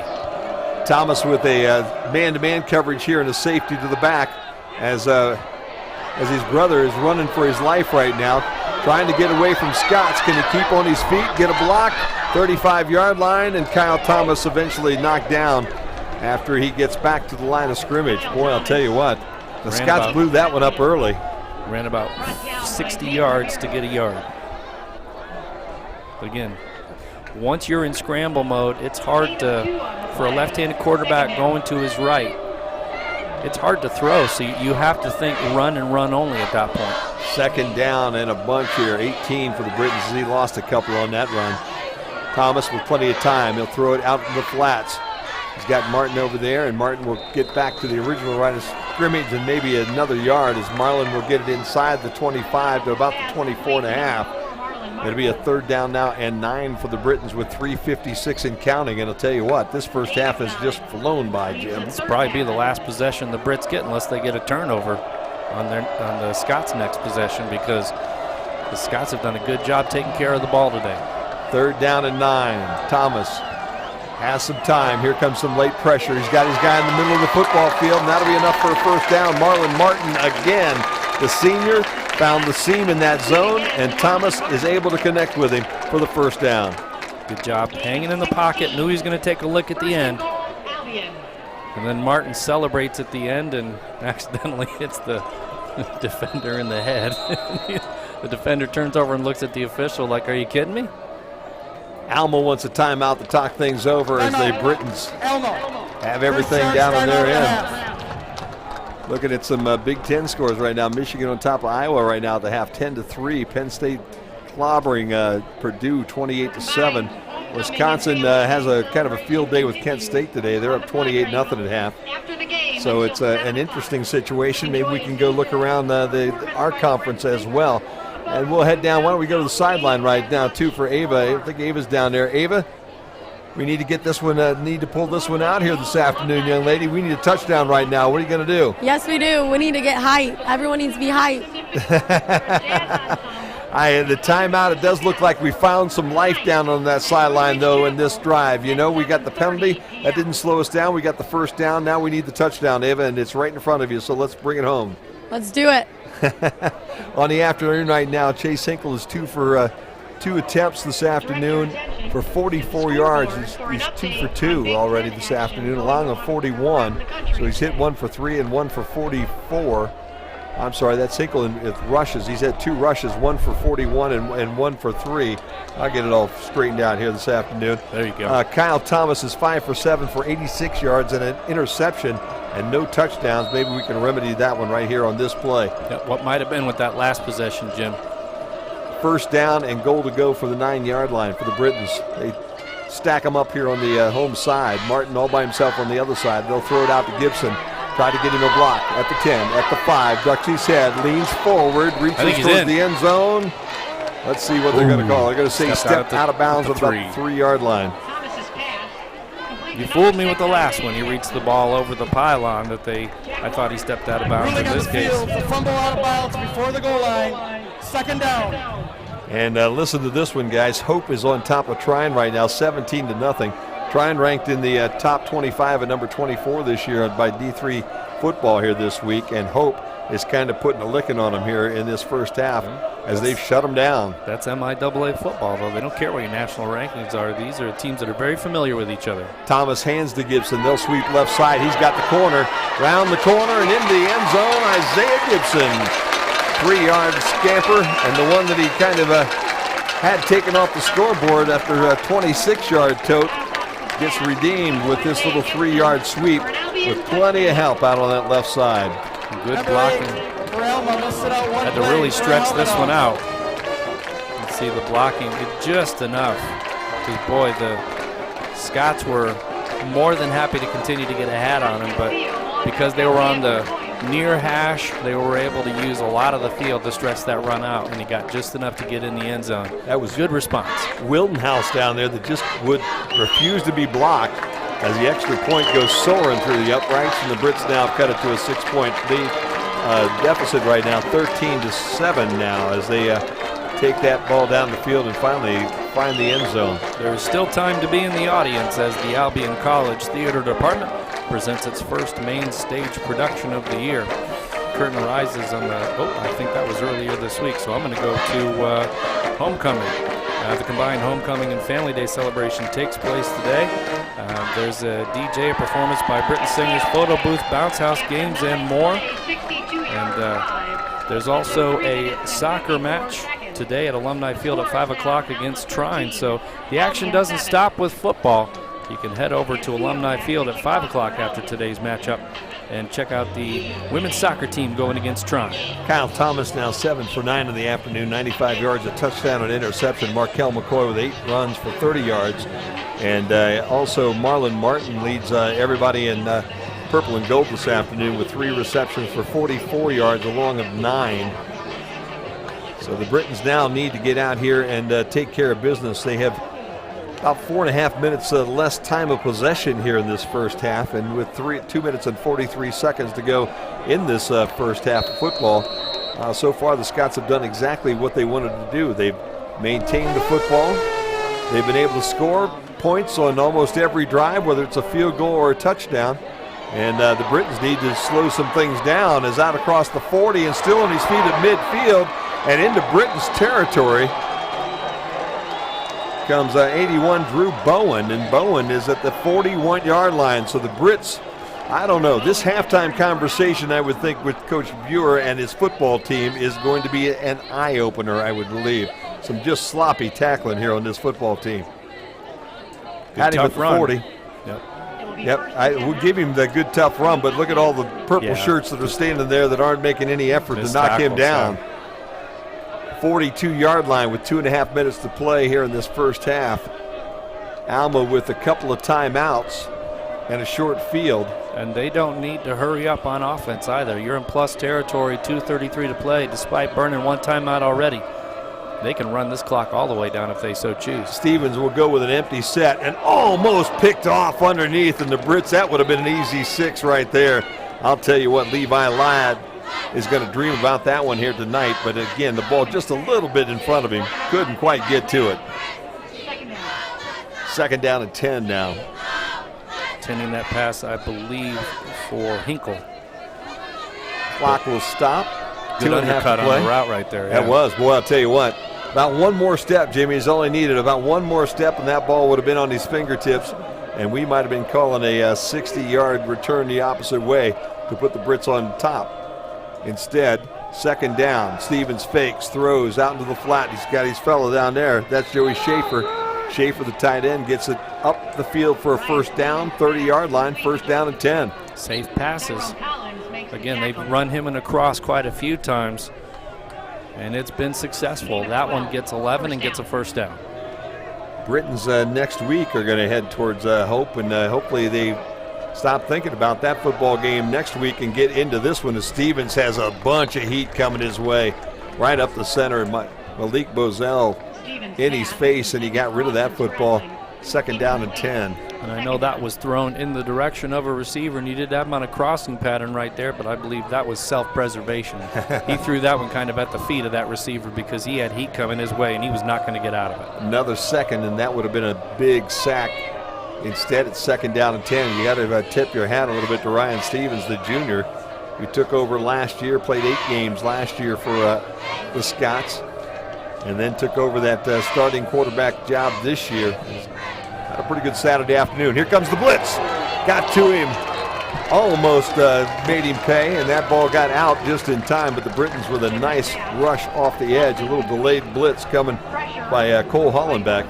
And one of the things as a right-handed quarterback, the 2 words that you grit your teeth on the most is blindside protection. And the blitzing linebacker came from the blind side right there, and there was nobody to pick him up. And the last thing you want as a quarterback is to start hearing those footsteps, seeing those ghosts, so to speak.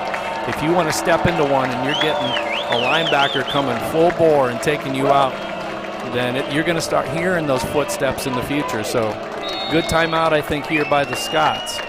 Alma will take a timeout, and we'll take a opportunity to go to the sideline here real quick again with Ava for one last time before we bring her up in the booth and warm her up here.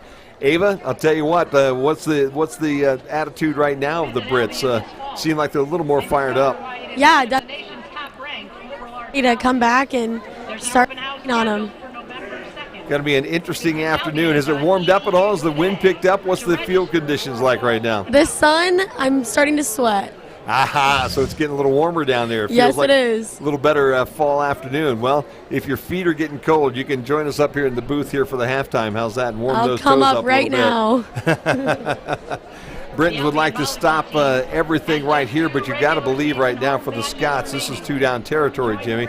And unless they get quite a few yards on this third down play, at this moment, it's about a 48, 49-yard field goal from where it's sitting. Into the wind. Into the wind. You're not risking that kind of starting field position for the Brits because you know how potent their offense can be. And the Britons, you know they can make big chunks in short periods of time. 3 timeouts, would like to be able to get that ball back right about where it sits right now with about a minute and a half or so to go and see if Kyle Thomas can't cash one more in before the half. Watch the tight end here. Shifts over to that right side for that tight end position, and he has been a deadly weapon here this afternoon. They're going to pitch and roll this way, and the Britons are ready for it. Right at the line of scrimmage, Austin Spratling gets met and dropped, and the Brits will use their first time out of the afternoon to stop it right here.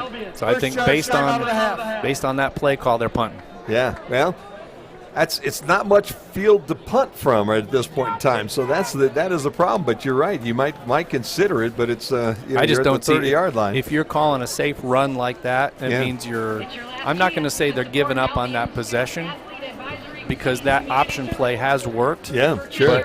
But I don't see how you justify going for after you run a play like that on third down. 4th down here and about 10. As we look around the conference here again real quick, we'll check in on that Hope score. 24-0 now, Hope, with 5:25 to play in the first half. That's a shocker. As they are absolutely trying out to the woodshed here this afternoon. Offense coming back on the field. That is a long field goal, Jim. Oh, he's going to try a field goal here from 47, almost 48 yards. I like the confidence here. Probably go right end on the run because he prefers that hash to kick. And again, I would let him kick it from here. I would watch for the fake at this point in time. Brits got everybody on the line of scrimmage. They're coming after this one. Snap is low. The spot is good, and it's blocked in the middle of the football field. Brits scoop it up at the midfield stripe. It'll be Britons football, 1st down and 10. What a great job by the Britons to get in the middle of that line and knock that ball down. Let's see if we get a replay, if we can figure out who in the world got that one. Nice job by Tyrone Collins, though, to pick that up at the midfield stripe, and the Brits back in business with an aggressive play, Jimmy. Midfield stripe, 2 timeouts, and an offense that just scored the last time they had the football. And think about, Jim, with a long kick. Long kick requires a lower trajectory, and they sold out in the center of the line to get the block right there. Bad snap certainly didn't help. Yep. But because you have to kick it lower to make it travel farther, the Brits were able to get just enough push, get the hands up. And, man, are they fortunate, the Scots. Ty Collins is a very fast young man, so if he gets that on the run, you're not catching it. He's already taken one back against Franklin this year on that opening kickoff in the second half. Thomas running out of time, rolls, now looks to throw down the field, and he'll just throw this one to Isaiah Gibson, the intended receiver, but I think he's out of bounds. Good one-handed catch, but a little too far out of bounds. 2nd down now and 10 for the Britons. And I know Thomas wants to make a play, but as a left-handed quarterback rolling to your right, it's really difficult to throw against your body. Save those few seconds. I'd like to see him just chuck that one out of bounds and live to fight another down. Justin Thomas on the afternoon with no catches so far this afternoon as we throw this one across the middle. And the pickup to Camfil will get us about 6, almost 7. 3rd down now and about 3 for the Britons. Have to convert here, otherwise running the hurry-up doesn't really matter a whole lot as they bring Zarnecki in the backfield. McCoy will sit down. Zarnecki, a pass-catching threat. He'll come out on the flank. Thomas looking down the middle of the football field. He's got his brother, but it's a little bit overthrown, and it will be incomplete. And it'll set up a 4th down situation now for the Britons. And now you've got a decision you got to make, Jimmy. 4th down and 4. You're down by 6. You know they get the football to open up quarter number 3. Do you roll the dice right here on your offense and you say, let's get those 4 yards and keep this thing going and turn this momentum around? You bet. Or do you kick that ball away? I think we've already figured that whole thing out, haven't we, huh? As Marquel McCoy checks back into the ball game. And the Britons will send Camfil, Gibson, and Martin to the top of your screen. Justin Thomas down here with a single cover in front of him, but he's got a safety over top. And they'll go to Thomas, and he'll get the catch. This time he catches it at 32-yard line. Tough throw, tough back shoulder catch. Thomas with the catch for his first of the afternoon, and it's a first down as you look at the replay. And you can't ask for anything more out of the coverage either. No, it's right great on coverage. his shoulder. He even kind of jumps the route at the end, and you can see he did everything he could. Thomas looking down the field. Nobody open right now, so he comes back and throws it a little too hard for Marquel McCoy out in the flats. McCoy didn't have a lot of running room down there if he would have caught that ball, as he had coverage right there on him and with him. About the only chance they had is if he'd hit him in the breadbasket right there, he could have stepped in, perhaps pivoted out and taken the outside. Might have been able to break it to the outside. Gibson and Thomas right in front of us over here are, that's Canfield and Thomas on this side, Gibson on the top side. They'll throw that ball to Canfield on the out. And again, that zone defense is really not giving Kyle Thomas the lanes that he's accustomed to this afternoon, as he's really tried to force some things in at times because he's really not had a lot of spots to throw to that are wide open. Yeah, he's throwing with a little more heat too. Now they've been, Scots have been coming at him with just 3 down linemen most of the time and dropping 8 in coverage, which really kind of crowds that secondary a little bit. 44 seconds to play, first half. They'll give it to McCoy. He's got room. 20, 18, first down and 10. Britons, and that'll stop the clock with 39 ticks. 2 timeouts left for the Brits. No reason to burn one yet. 30 seconds is a lot of time, especially with a hurry-up offense. And Martin to the top. Thomas drops, and he's looking for his brother in the end zone. He's got him on that crossing pattern, and it's going to be 6. 18-yard connection, Thomas to Thomas. It was just a matter of time before he found that little seam, and that post pattern opened up nicely down around the 5-yard line, and his brother saw him and put it right on the money. I think you're going to have a cornerback looking at a safety right here, wondering where the help was over the top, because that's what they've given Justin so far today, is safety help over the top. Nice out move, cutting back in. Safety must have bet on it because he found himself with a couple steps there for the end zone. And the extra point puts the Britons ahead for the first time this afternoon, 14-13, with 24 seconds left to go in this opening half of football. Well, I'll tell you what, here you go. There's the replay on this touchdown, Jimmy. You can take a look at this one and see whether that coverage did fail in that secondary. Scots have provided safety help over the top for Justin so far today. Double clutch throw, cuts in. Again, I think that's man coverage right there. Sure looked like it. Then Colin Smith, who's a senior, as you say, Jim, was kind of looking for that one more white shirt that was sitting back in the middle of that end zone, and he wasn't there. The public and all alumni guests are welcome as the concert choir, Britons singers, symphony orchestra, jazz ensemble, and other special guests perform at Goodrich Chapel tonight at 7:30. That's the homecoming concert. That's going to be a good time tonight. 8 plays, 50 yards for the Britons, just under a minute and a half to cash that one in, and they'll give the Scots the ball back with 24 seconds left to go in this first half. And now you're wondering if Coach Couch is sitting over there and second-guessing himself on the sideline for going for that field goal and having it blocked and setting the Brits up with such great field position. Too late now, man. You're going to have to think about that one in the end zone. As this one gets kicked through the end zone, there'll be no return. Well, it's not just about the decision to try the long field goal attempt. I'm still scratching my head, Jim, at that third down call. Yeah.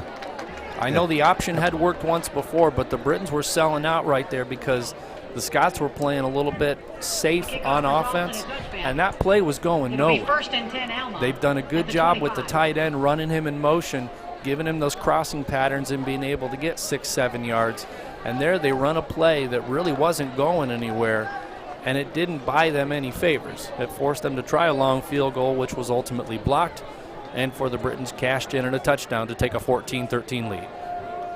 So I would think the Scots are going to be very careful with this one, although they come out in a spread formation. 24 ticks left. They'll get the ball, and they will turn and just hand that football off to their running back, Austin Spratling, who's had a pretty good first half. He gets about 7 on that first run. How do you feel if you're the Scots right now, though, Jim, in a first half that you have dominated, to look up at the scoreboard and see yourself trailing? I would think at this point in time you're just scratching your head wondering what just happened to you. At halftime, that's going to bring us to the conclusion of the first half. Looking around the conference right now before we get in our halftime show here, Olivet leads Finlandia 7-0. That's a first quarter score. We'll grab a little deeper there. #1 pass defense in Division III, holding its own so far. You got the Britons on top 14-13 over Alma, and Hope running away right now from Trine 24-0 here at halftime. We are at halftime here at Albion, and why don't we step away for just a minute? We do have a halftime interview that we can bring to you to bring you up to date as to what's going on around the college. It is 14-13, Brits on top on the Albion Britain Sports Network.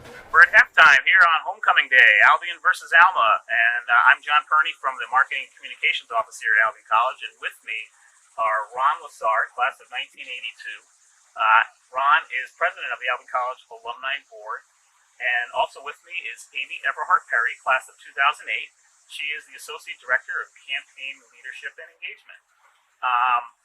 So first, it's homecoming day. Put aside your roles as with the college for a sec. Just talk about what homecoming means to you. Back on campus. Well, homecoming to me is an exciting day to come back to a place that I truly love. And one of the things that attracted me to Albion College was this beautiful campus that I get to spend the day on.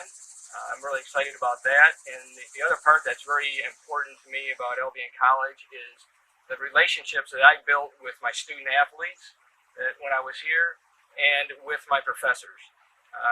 Being a graduate of 1982, many of those professors have moved on, but a few of my chemistry professors are still living in Albion, and I have the opportunity to see them every time I come to campus, and I really look forward to that. And it is really nice that they actually remember me and my wife by our first names when we see each other. So that's a feeling that not many people get to have other than folks that get to come to a place like Albion College. And Amy, you're working today just like I am, but kind of put that aside for a second. You're an alumni, and what does it mean to you? Homecoming day.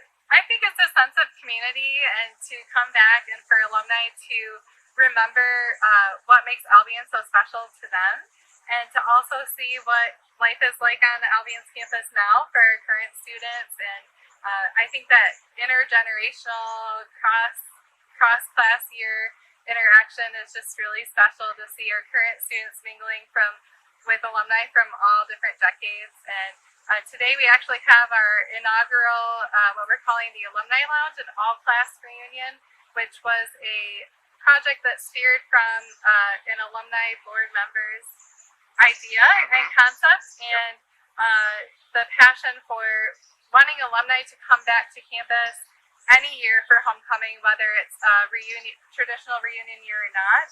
And this lounge on the quad, it's just like one big party, everyone hanging out, and seeing those interactions happen along the class years is really special. It's great. Yeah, it is a pretty nice setup over there. And so, in addition to homecoming weekend, it's also a special occasion here for the college. The college has just announced a comprehensive campaign. Amy, can you talk about that a little for us? What is a campaign first, and why is it important?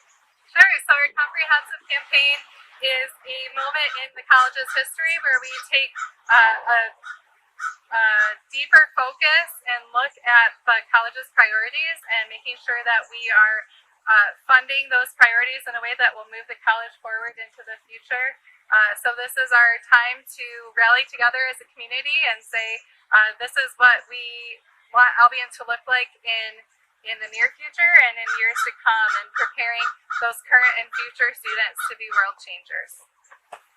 Ron, your thoughts about Albion announcing a comprehensive campaign this weekend? Well, the thing that I'm excited about is being able to see the results of that campaign and looking at what alums and our friends what they contribute to the college, and get to see the the results of that and the improvements in campus and in programs that are developed in the college, which are going to help the students to move forward with our changing environment. So lastly, in the few minutes we got left here, think back to your roles here with the college. Amy, you work here. Ron, you're on the alumni board. Why is this a special time now for Albion? For me, the reason it's special is I love to see the change that's taking place under leadership of President Ditzler on the communication and interaction between the college and the town. It's wonderful to see the revitalization of downtown, all and driven by the philosophy of Maury, and that's really exciting for me. Amy, how about you? Sure. We've seen in the last handful of years, last 5 to 10 years, we've seen a real growth in the diversity of our student population, and that has, we know that students learn as much from their peers as they do from the rest of their college experience, and so having students have the opportunity to meet other students from all over the country, and Maury says we're building a college that looks like America. Maury also says that liberal arts education is practice for participation in democracy, and for me as an alum and someone passionate about higher education as a whole and that student development piece, seeing our students that are really learning the issues that they are very passionate about and what they care about, and learning how to engage in those issues and who they want to be and what change they want to see in the world, and seeing the ways that their Albion experience is helping them to explore that is really special. Great. Well, Amy, thank you very much. Ron, thank you very much. We're going to send it back out to the stadium now for the second half. Go Brits!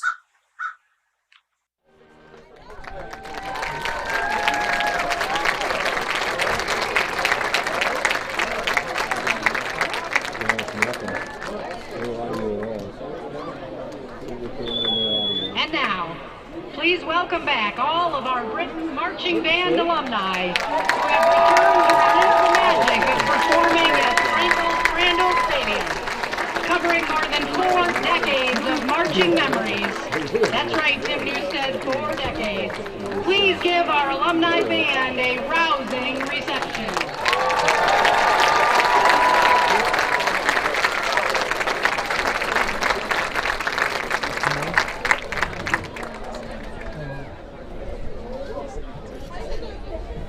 Are you okay? Okay. We end our invasion with Hey Jude, made popular first by the Beatles and second by the British Eighth, featuring baritone soloist James Myler. So get up, clap your hands, and sing along as we bring our 2019 marching band show to a close. And remember, everyone, the British are coming.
Why don't you guys hold the rest of the half? I'll go get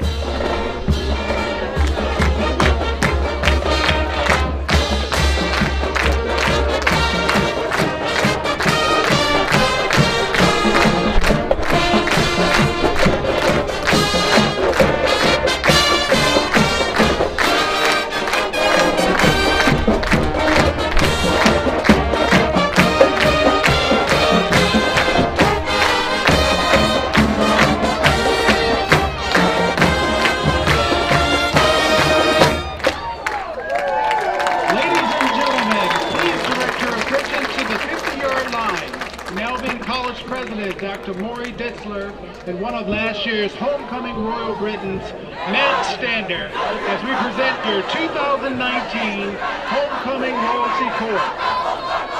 The students on this year's Homecoming Royalty Court were nominated by student clubs and organizations and athletic teams for their exemplary leadership, campus involvement, character, and service to others. They were selected by a committee of students, faculty, and staff. And now please join me in honoring this year's Homecoming Royalty Court. Please hold your applause until all members of the court have been announced.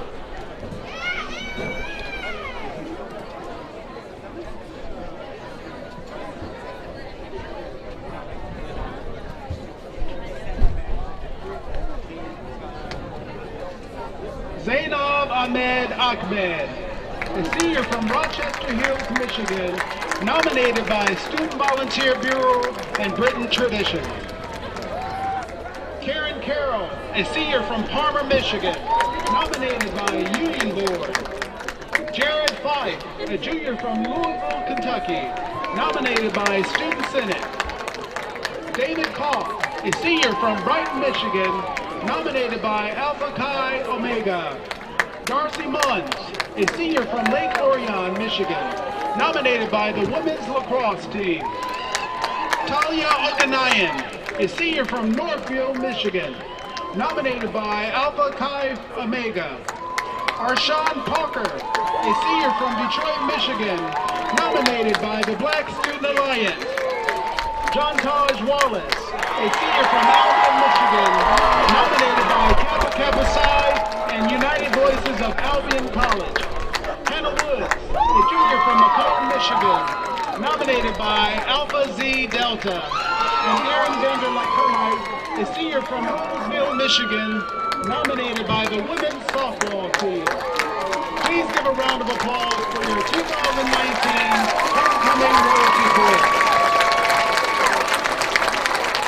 This past week, the student body voted on 3 Homecoming Royal Britons, and now the moment you all have been waiting for. It's with great pleasure that I announce this year's 2019 Homecoming Royal Britons.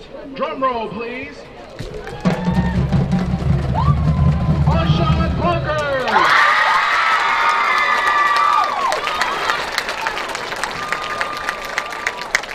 Hannah Woods.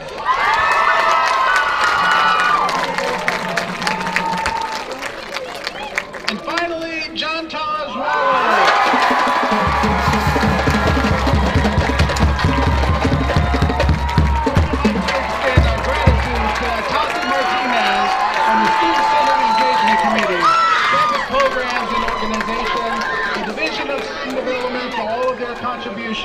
And hard work in making the 2019 Homecoming Royalty Court and Spirit Week a great success.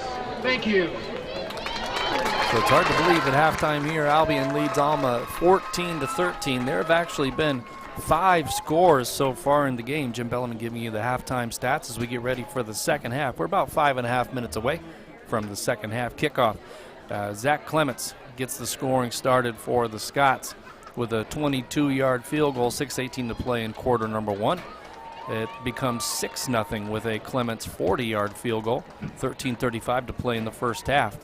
They end up going up 12-0 and then 13-0 with the extra point as Chase Hinkle gets a 41-yard run.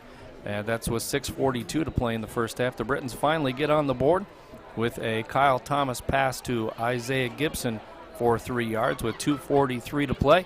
cuts the lead to 13-7. Then the Britons take the lead just before the end of the first half as Thomas finds Justin Thomas for an 18-yard touchdown score, and the Josh Castillo extra point gives you your halftime score of 14-13. For the Alma Scots on offense, 22 carries for 148 yards and 62 yards through the air, 5 of 9, so pretty efficient in terms of passing. 210 yards total offense on 31 plays, about 6 to 7 yards per play. For the Britons, they have 17 carries for 60 yards on the ground, so pretty even through the on the ground game. Through the air, however, 10 of 16 for 132 yards of passing, and the Britons have done a pretty good job, 33 yards, 192, so just under 6 yards per play. Time of possession, pretty even. The Scots run a very deliberate offense. They held the ball 16 minutes and 35 seconds compared to 13:25 for the Brits. Individually, Ryan Stevens is 5 of 9 for 62 yards.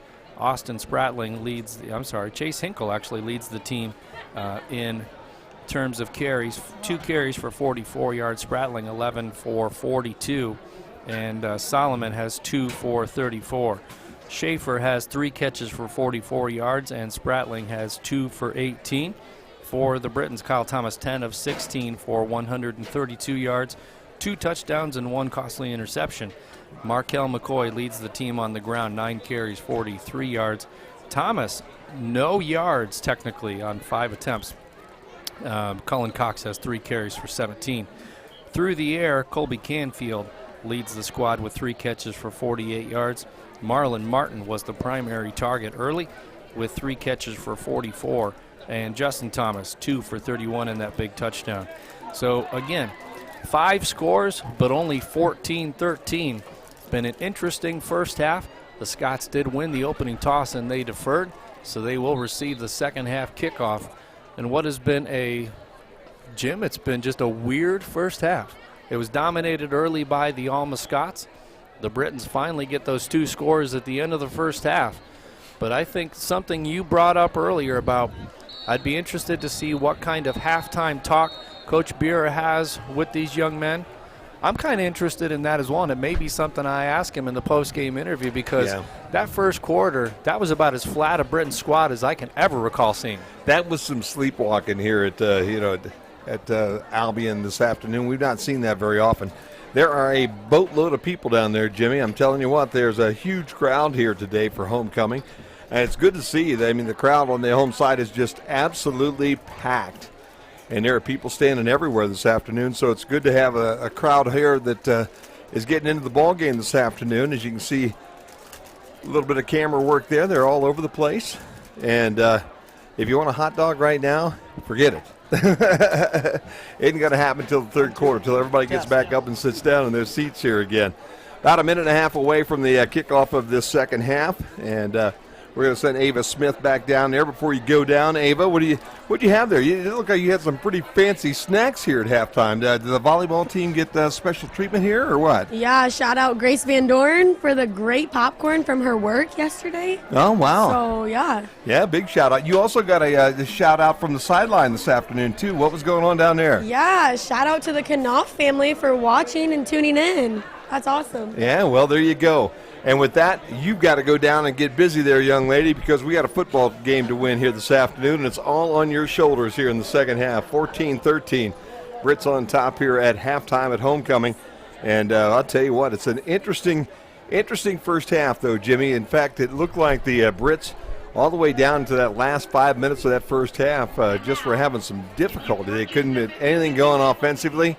Alma pretty much did anything they wanted to do as they controlled the football field on both sides of the ball. And then the Brits, got it together. Yeah, made it happen. It was just a weird first half. The first couple drives just kind of went nowhere. The drive that ended in the interception in the end zone, that was a good job by the Scots defense to force Thomas to roll out to his right. And again, we said it a number of times, as a left-handed quarterback, it's tough to roll out to your right and then be able to twist your body around and throw, and he wasn't able to get quite enough on it. Got held up in the wind just a little bit, but the defender also made a nice break on the ball to intercept that one just short of the goal line and get it out to about the 5-yard line. But again, it's what the end result is that matters the most, and for the Britons, they were able to find a way to scratch 2 touchdowns out of the end of that first half and take the lead. Drew Bowen is on the top of this screen, and that ball is going towards him. He'll catch it at the 10, 20, 30, still going at the 33, but then he's knocked down. Jeremiah Majors wrapped him up at the 32-yard line and dropped him off. I think the biggest surprise in the conference right now, Hope on top of Trine at halftime, 31-0. And total yards, just give you an idea of the story, 284 total yards for Hope in that first half to 80 yards for Trine, as they absolutely have dominated in that first half of football. Britons obviously are going to go to Hope next week, and we're going to hope we have a little better success in that ball game next Saturday than what Trine is having so far in that first half of the game this afternoon over in Holland. Just underway, third quarter. Jet sweep to Bowen again. And he has his little hand-holding going on out there as Mosique Bozell grabbed a hold of his arm, held onto his wrist, and then the rest of the posse showed up. It'll be a loss of 3 for Alma on first down. I can't recall ever having a tackle made by holding a guy's hand. I think there's a Beatles tune about that here back in the day in the 60s, I think. Huh? John Mellencamp, too. Everyone needs a hand to hold on to. There you go. Well, take your pick. Whichever one of those. It's an all-request Saturday here. On the Britain Sports Network. No doubt about that. Stevens fakes. Now he's looking downfield. He's got his guy across the 40, 42-yard line. Again, that's Bowen again. No, in fact, that's 85, Kruger instead of Bowen. So a first down pickup for Kruger across the 40 at the 42-yard line. Moves the stick, so they pick up about 14 on that pass. First down and 10. And Alma taking their time right now. Look at the sideline, trying to get some things figured out. He's short. Yeah, he is short, isn't he? We're moving this one back. Everybody is looking, wondering. He was about a yard short. Yeah, gave him 9 there on that one. So a 9-yard pickup to the 42-yard line. Although that was about as close as we're ever going to get to a measurement here, yeah, Jim. The ball was on the 30, but they lost 3 on that first down, so that's the reason everybody's a little bit confused here at this point in time. So that was a pickup up to the 42 of 12 yards, but they needed 13, and it'll set up a third down and short now for the Alma Scots. Going in motion goes Kruger. Straight up the middle comes Chase Hinkle, and Hinkle will get a yard. He'll be close to that first down. In fact, they say he has enough, and they will move the sticks this time. 6'2", as a quarterback, you lay forward. You have 2 yards right there once you get past the line of scrimmage. And you saw he put his head down, pushed, and then just held his arm out and just fell forward. That'll give you enough for the first down. So Stevens gets the first down on the third down run, and it'll be first down and 10 now for Alma. Single receiver on the top and the bottom. Soa goes in motion, then turns and reverses direction. Fake the handoff. Here comes the rush. And from behind, the ball's up. Oh, my gosh, he was caught at the 49-yard line. That was not the intended receiver, but Soa very alertly had the ball come right at him. As you can see, this desperation toss. Good pressure here coming on the end. He was going up the field with that ball if he could, but the pressure got to him from behind, and the ball just ended up in Soa's hand. Pick up about 8.5, second down and short here for the Alma Scots. Fortunate break for the Scots right there. Good heads-up play by the running back to get that catch.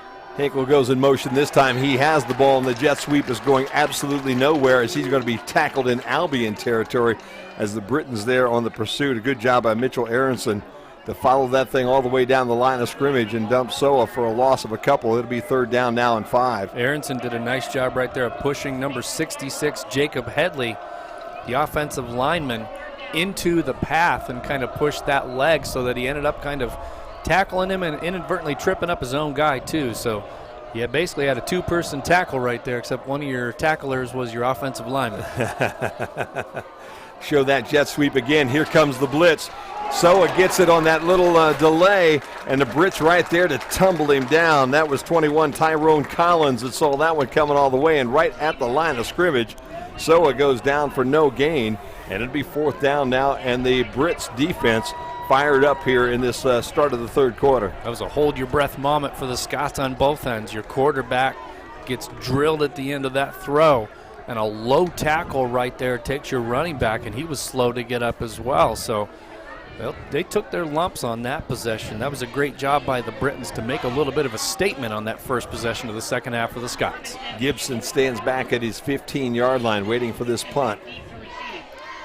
Good snap, good kick. Angles it towards the right. Gibson watches it bounce. He'll pick it up on the bounce, but right there for the tackle at the 24-yard line are the Alma Scots, and a nice job to follow that ball all the way down the field is 57 there for the Scots. And the tackle, after really no gain on that return by the Britons, will give it ball the Britons first down and 10. Matt Hill, the freshman, number 57. So Hill with the stop, Britons with the football, first down and 10, and the Britons defense did exactly what Coach wanted them to do in that opening drive. Shut them down, get the ball back, and let's see if this offense stays as warm as it was to end that first half. Thomas again in that pistol look. McCoy right behind him. He's got doubles to the top, doubles to the bottom. Turn and hands to McCoy. McCoy will find the running room really tough. In fact, that wasn't McCoy. In fact, it is 25 that's in on that play. That's Jacob Clark. So Clark in the backfield here to open up the second half.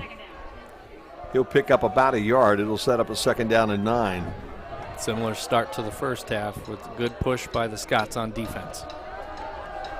Thomas drops, looking to throw. He's got one intermediate route to Martin, and Martin has the catch at the 40. He'll be ahead to the 42-yard line. It'll be first down and 10 Britons. And remember a play ago when I said similar start to the first half? Well, yeah. There was a similar start to the end of the first half right there where the Britons did an excellent job finding the open space.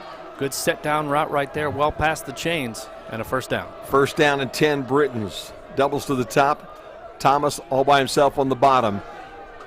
Fake to the running back. Kyle Thomas still on his feet after he breaks out of a couple of tackles. He's across the 45 to the 47-yard line. And that'll drive a defensive coach nuts.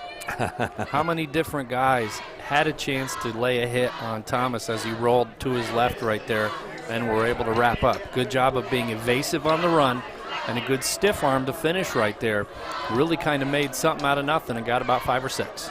Kyle Thomas looks like he was going down in the backfield, ends up with a nice pickup on first down, and he'll call his number again. Now the pitch, the late pitch, out to the left corner to Marlon Martin, and Martin will spin around and get into Scott's territory down around the 46-yard line. First down and 10. In fact, that was not Martin. That is number 6, Isaiah Gibson, who was on the other end of that one. What's the 2 pirouettes at the end here?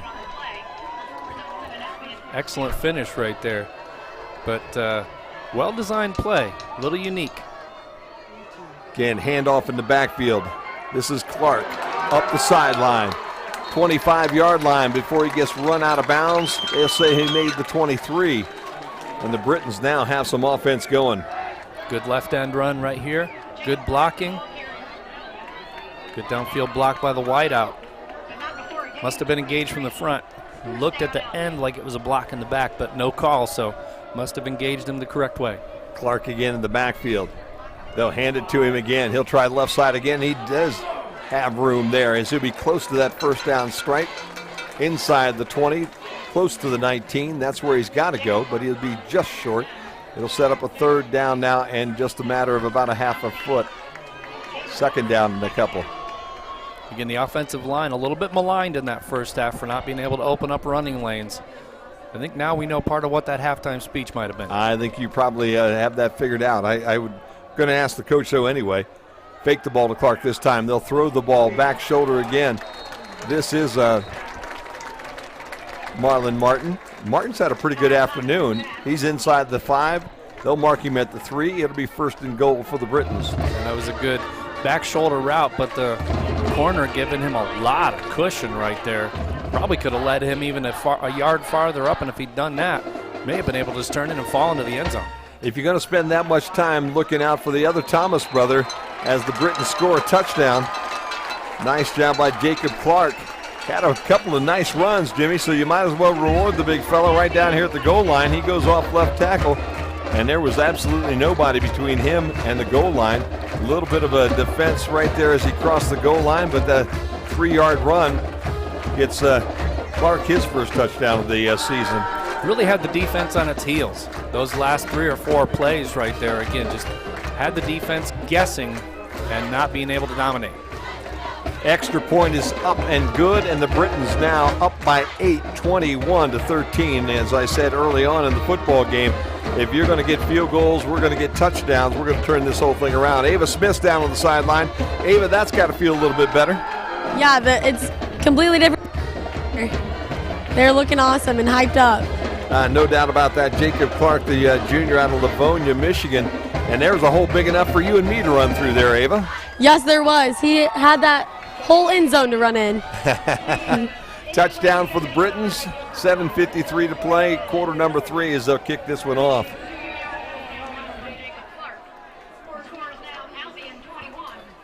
The 6th scoring drive of the game, despite it being 21-13.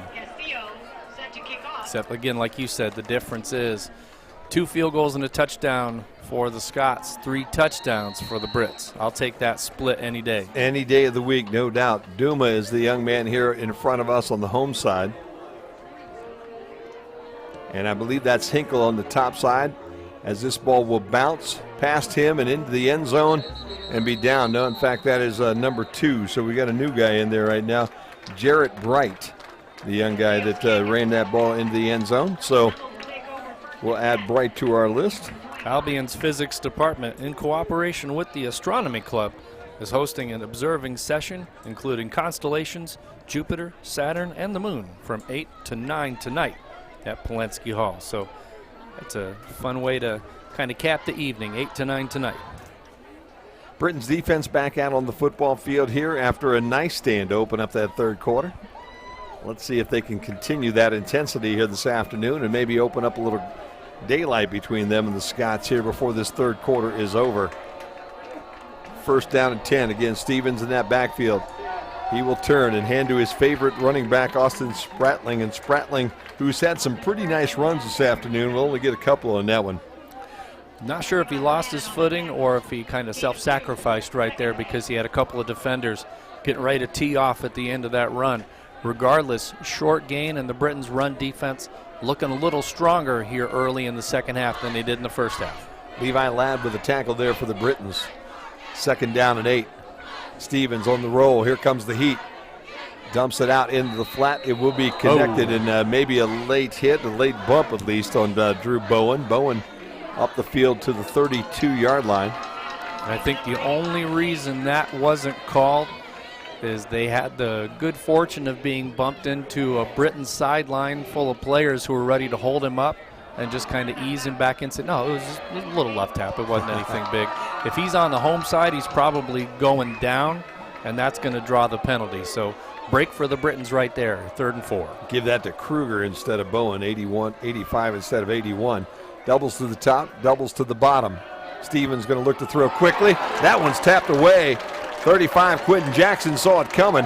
A little crossing route as they were heading to get Kruger again, and this time the Britons were ready for it. Yep, look at the quarterback's eyes on that play, Jim. Had a primary receiver locked in, never looked him off, so a good job by the defense right there. Good job by the backer to just drop, get the hands up. Now it's 4th down, and the Britons should get pretty good starting field position from this kick, although, again, their punter is, Clements has had some pretty good ones today so far. Been an interesting afternoon. High snap. Gibson waits for this kick, a high booming kick. And Gibson is fearless, man. Catches it to 40. Lost the handle on it, but it luckily rolled out of bounds up the sideline towards the Britons bench. So Gibson will get an extra couple of yards on that return on the fumble, and the Britons will have the football 1st and 10 on the 44. Well, fearless is a good way to put it. Yeah.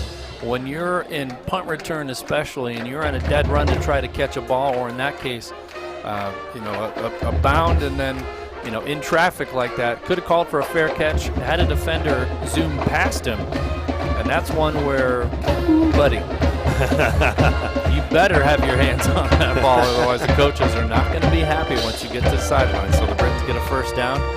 near midfield with 6:33 to play, up by 8. A little conversation going on by the folks in the striped shirt here on the hash mark there at the 43. I would guess it was, is it where it was fumbled or where it ended up out of bounds?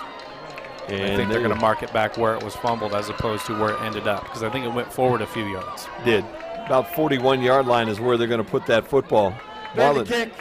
Ball was fumbled forward, out of bounds. By rule, we go back to the fumbled spot. First down, Albion. Marlon Martin will be all by himself up on that Alma sideline. He's one-on-one with a defensive back. Let's see if the Brits will look that way. Triples down here right in front of us. No safety help. Canfield, Gibson, and Thomas, and instead the Brits will run that ball towards that top side of the football field. And Marquel McCoy just keeps driving those legs across the 46-yard line for a pickup of about 5 on first down. Well, you give McCoy the yardage on that, but I'm also going to give Jared Jones part of the yard to gain. Watch number 72. With his hands in the back of the running back, he's getting just as many yards on that carry, even though he doesn't have the ball. Add a yard to that, give him 6 on first down, and they go right back to him. And he'll be close to the 50-yard line. Leans forward and will be just a little bit short. So it'll set up a third down now and short for the Britons. Good run defense by the Scots, but in this second half, the Britons are really kind of hanging their hats on the offensive line to get the push. 4 down linemen now for the Scots. As Kyle Thomas keeps it, he'll have the first down into Alma territory, close to the 42-yard line. First down and 10 Britons. So a nice fake to McCoy. And Thomas just takes himself around that right corner for the first down. Good right end run right there. Thomas just looking for the cutback lane. Only needed a couple. He was able to squeeze out a few more. So now in plus territory with about 5:15 to play. Doubles top and bottom now for the Britons. Here comes the pass rush. Thomas steps into it. He's got his brother Justin, but on the money, and Justin just couldn't get it. And I'll tell you what, that would have been an interesting one right there. Watch this, because Justin had room in front of him. He was going at the angle, cutting back on the post pattern. Hits him on the hands, and also at the very end, watch how close the interception is right there. So both players think they had one. Was that tip before it got to Justin Thomas? It almost looked like Gibson got a handle on that one, which maybe caused Justin to get his eye off that ball just a little bit. It still got where it needed to go. Marquel McCoy on his feet, 25, 24-yard line. First down and 10 Britons. One of the hallmarks of a good offense is taking what the defense will give you. And in this case, they've been pretty much a pass-first kind of offense, but now they've adjusted, and now they've become a run-first offense based on what the defense is giving them. So good job by the Brits to seize the momentum and now continue to get yards on the ground. Gibson in motion across the middle. He's got the completion down at the 10-yard line. That goes to Colby Canfield for the first down. Soft touch here. And watch, he has to reach down to get it, and reaching down, and the defender right there forced him to kind of lose his footing.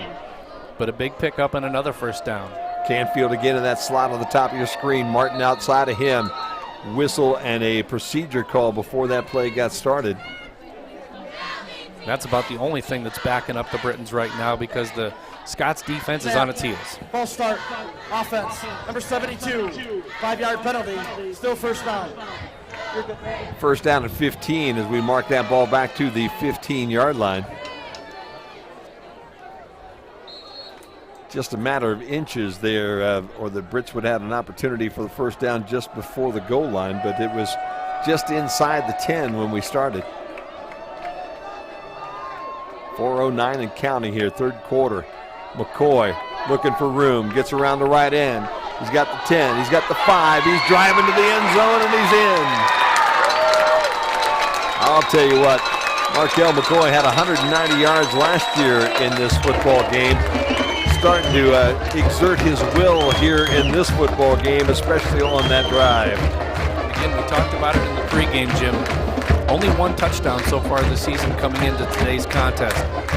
So he's certainly done well today. We had a feeling today would be kind of a breakout day for him.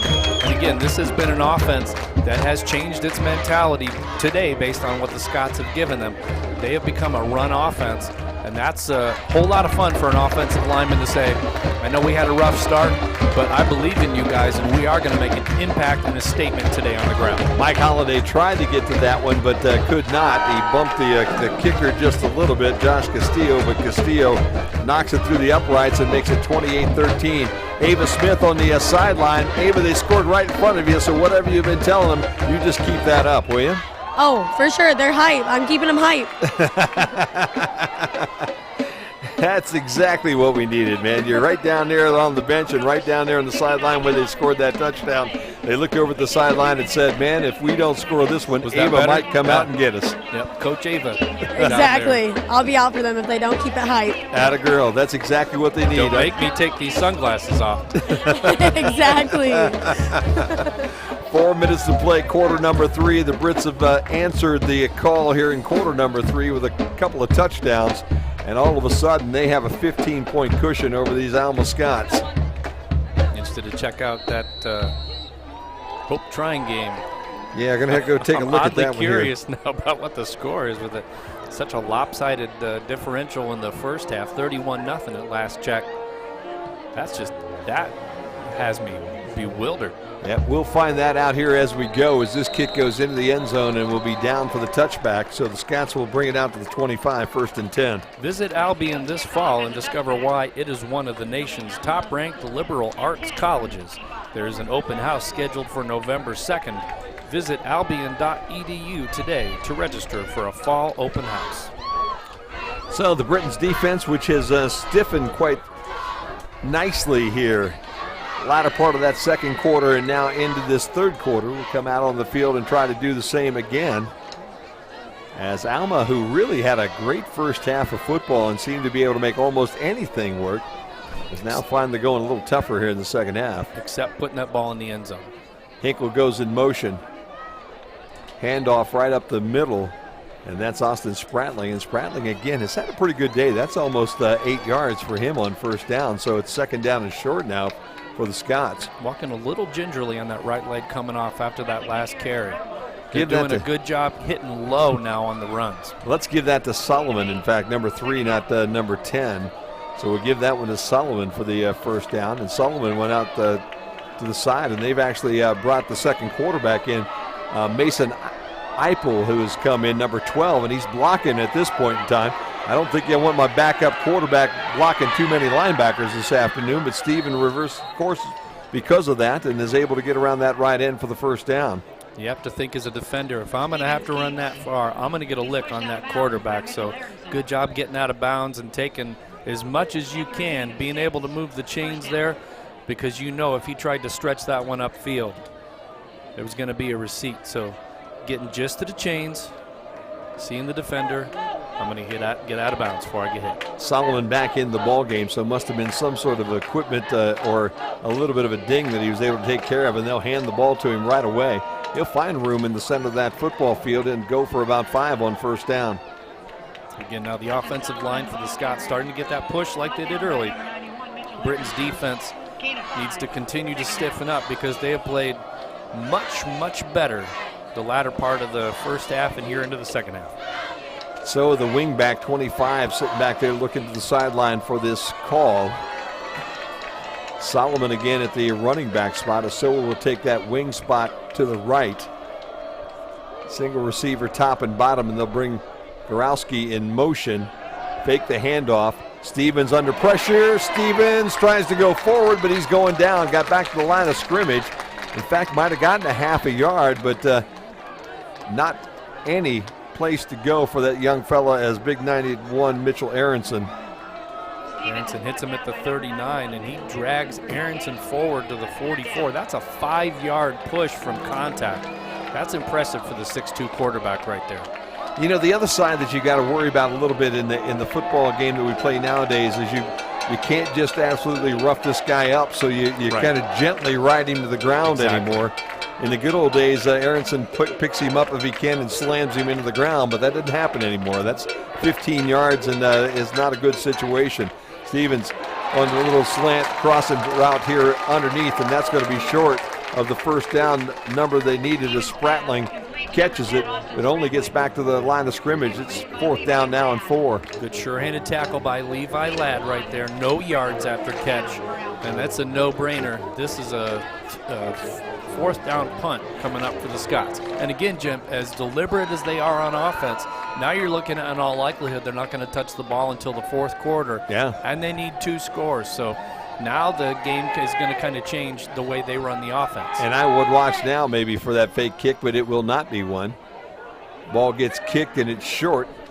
Picked up by number 12 of the Brits at the 18-yard line and then dropped there. And we're going to have to look for 12 there, Jimmy. Number 12, Andrew Durand, there you freshman go. wide receiver from Pinckney. And number 43, Odin Sufferdine on the stop. So finally got to call Odin's number, or Odin's name. I love it. We will add Andrew Durand to our list now as well. Good to see this number of kids getting a chance to play here on a Saturday afternoon. Makes it a little tough for the guys keeping score. You're looking down at the roster on a more regular basis, but that's okay. 37 ticks left in quarter number 3. Nikita Wester from Palmetto, Florida, the mother of number 1, John Wester Jr. Cheering on the Brits. 2 thumbs up for your son this afternoon. I'll tell you, that young freshman has played a good football game this afternoon and has played extremely well all year long. McCoy with the football. Ran into the middle of that line and then found a little seam to the left and was able to get up the field for about a half a dozen.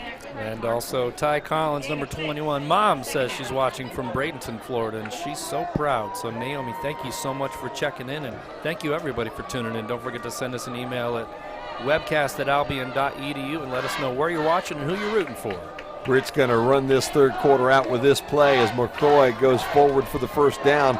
He's still moving at the 32-yard line. Give him about 8 on that carry. Move the sticks. Run the clock to 000, and let's start the 4th quarter here on the Britain Sports Network. And Jim might have to think at this point, the Britons are going to be more than happy to give the Scots a dose of their own medicine. And even though they run a higher tempo offense than the Scots do, I think they're going to be happy to run the ball, run the clock, and kind of impose their will, and then dominate, hopefully, this 4th quarter. Well, the Britons have done a nice job ever since the latter part of that 1st half, where they were able to punch that touchdown in right before the half came to an end and go up on the Scots 14-13. Since then, they've wrapped off another 14 to open up this 3rd quarter and lead 28-13 here with 15 left to play in this football game. We'll go back up and see if we can't get that question answered for you, Jimmy, as far as where Hope is right now. It is an interesting afternoon as Hope has absolutely dominated Trine. Trine came in this afternoon. They were ranked 24th in the country by D3 football, and they were down 31-0 at the half. It is 38-0 now in the 3rd quarter. And still that Finlandia score still has not been updated. It was 7-0 Olivet over Finlandia. And we'll have to try to dig up a score on that one for you. Go up to the live stats, and there are no live stats. Go up to the live broadcast, and there's no scoreboard, so it makes it a little difficult, and no audio as well. So I apologize if you're wanting to know how that Olivet score is going on right now. Maybe we'll go to the Olivet side here in just a minute and try to get an update. You're going to just have to call someone who you know is at the game. Yeah. If you know someone in the press box, that's how you're going to find out.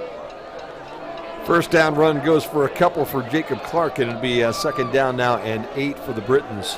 Thomas drops. He has plenty of time, and he's going to air this one out. Marlon Martin's behind everybody, but the ball is thrown underneath of Martin and will be intercepted for the 2nd time this afternoon. Martin was all by himself, but boy, I'll tell you what, difficult job for Thomas to try to get that one that far down the football field, and it was a little underthrown and intercepted. And we talked about the breeze and the crosswind. And here's a case where Thomas has all day to throw, but this ball gets held up at the end. And that's a little underthrown, but that's underthrown, I think, because of the wind more than anything.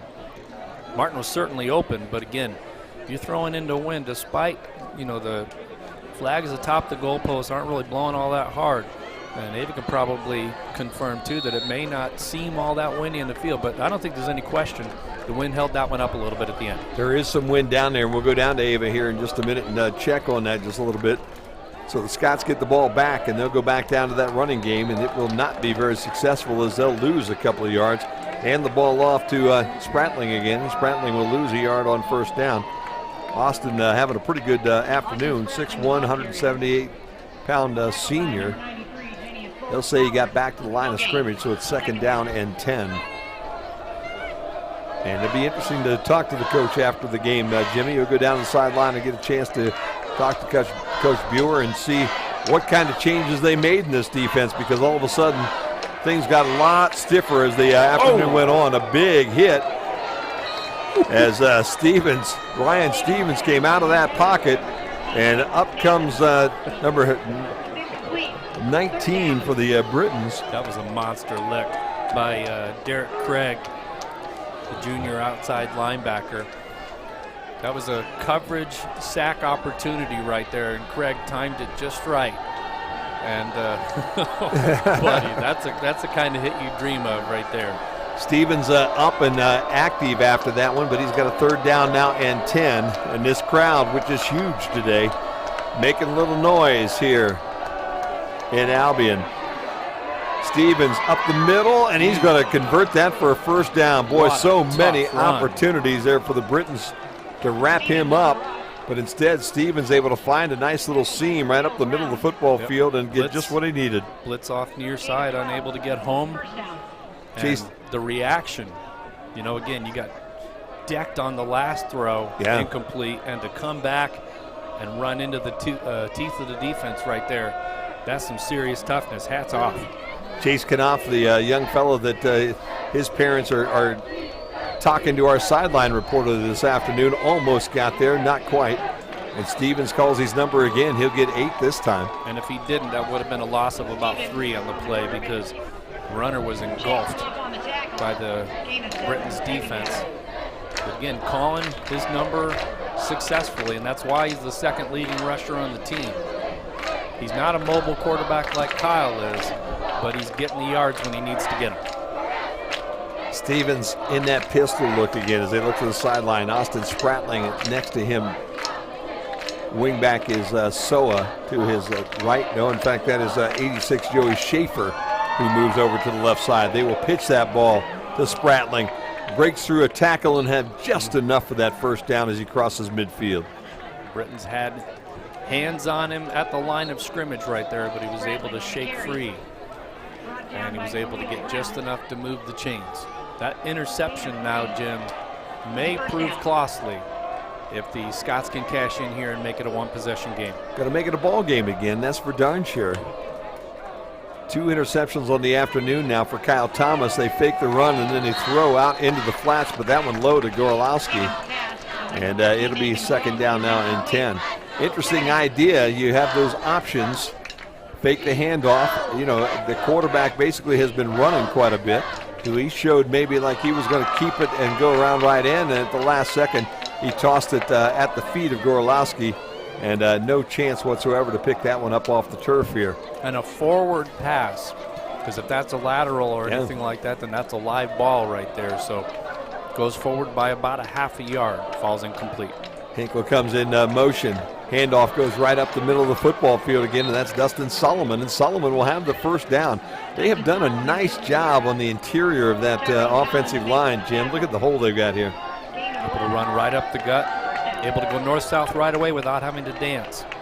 And you can see nobody really lays a hand on him until he gets to the 1st down marker with 11:40 to play in the contest. Nice little lane right up the center of that football field. Hinkle again on the fake. They'll go back to their running back Solomon, and Solomon this time not quite as successful as he'll get a couple. Get inside the 35, mark him down at the 34.5 yard line, give him almost 4. 2nd down and 6 now for the Alma Scots. Good run support coming up from the secondary by Drew Schaefer right there. Schaefer coming off right end. Was able to wrap up despite an attempted block by the wideout. Britons again after this one's over will go to Hope next week.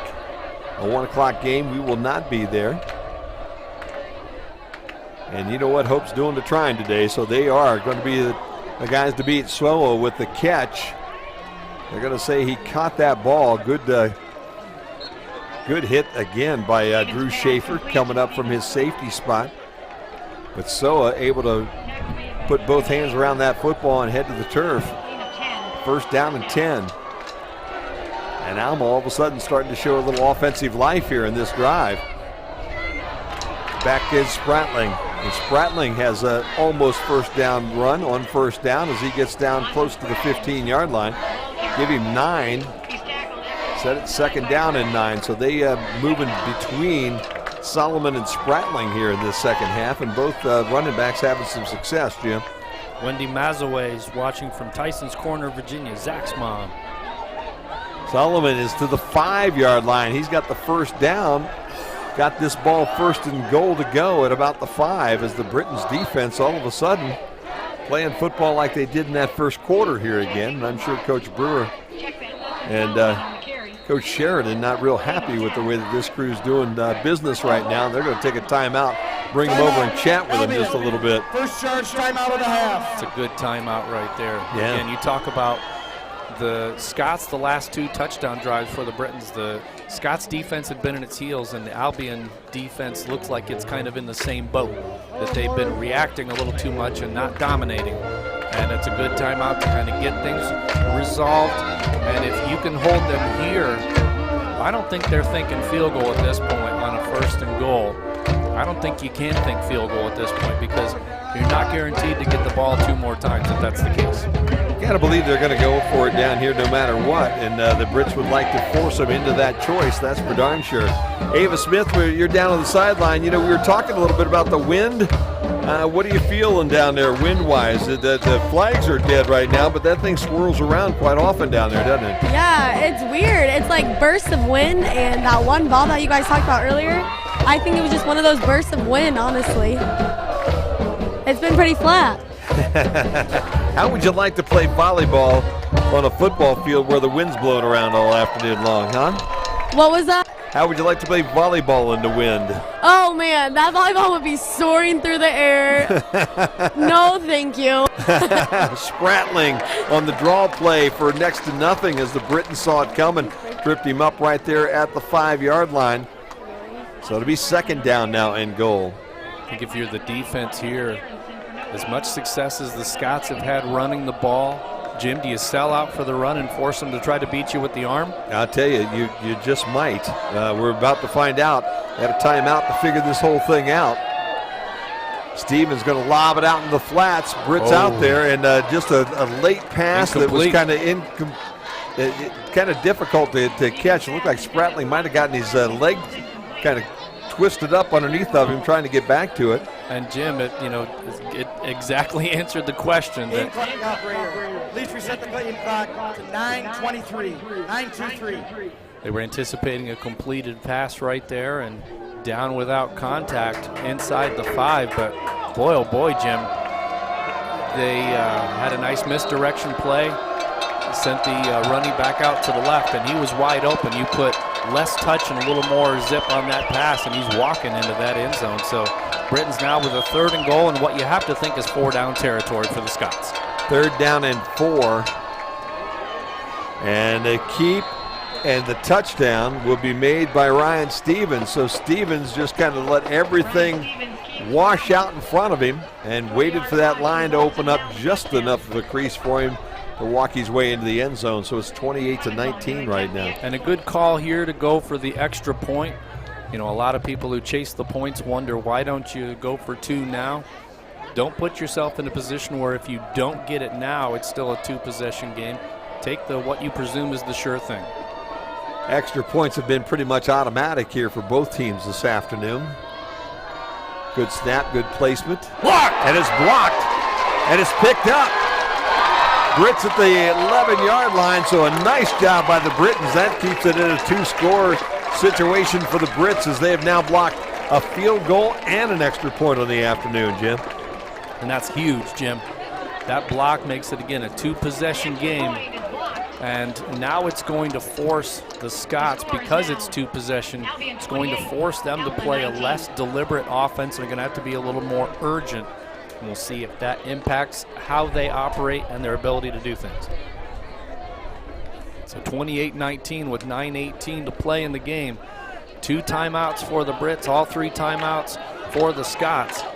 Last interception for the Brits was an interception. And the Brits now, if they can get any kind of a score, have to think that this one is going to be close to over. But 2 turnovers so far for the Scots on defense. So they have not made life easy for the Brits. But again, both those passes a little bit underthrown that were intercepted. Both of those could have been scores. So, I mean, this game could be in the book already. You want to talk about a game that's in the book already? 45-0 right now. Hope on top of Trine with 2:04 to play in quarter number 3. That's almost so lopsided that it doesn't seem right. Yeah, I agree with you 100%. That is amazing. I mean, Hope came to play today. Yes, they did, man. There's no doubt about that. Get it all out today. Yeah, blow that all out of your system right now, and let's not have to deal with that here next week. How's that sound, huh? This has been a fantastic test of the Scots. Are giving the Britons everything they want and more. Ty Collins back deep here for the Britons as he'll get this one on the 12-yard line. 25, and stop right there at the 22-yard line. So, Jim, I want to let folks know that the Albion volleyball team has just 2 regular season home matches remaining. Join the Britons next Friday for the match versus Calvin University, and October 16th for the match versus Hope College. The first serve is 6:30 p.m. for both matches. So with 9 minutes and 10 seconds left to go in the football game today, there's laundry on the field. We'll see what this is all about. Britons get the ball back in a nice long drive and a touchdown right now, as you said, Jim. Puts this one away. Even a nice long drive and a field goal would be good as well. We got a player down on the field right next to that flag. And is that, yeah, we won't guess, can't see the number right now. 21 is a Collins there, that's who had the ball. So Tyrone Collins, that's who I was going to guess was maybe Collins hurt on that tackle.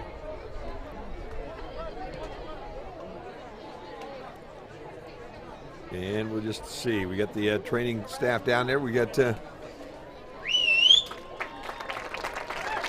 Collins back up on his feet.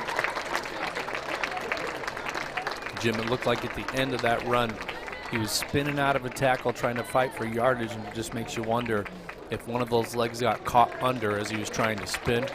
Certainly don't want to guess, but at least he's putting a little bit of weight on that leg, which is a good sign. But that's tough. Once you get in a pile like that and you're trying to plant a leg and spin, if everybody's going just for grabbing whatever they can to try to knock you down, you're getting people pulling and twisting and, you know, flying into you.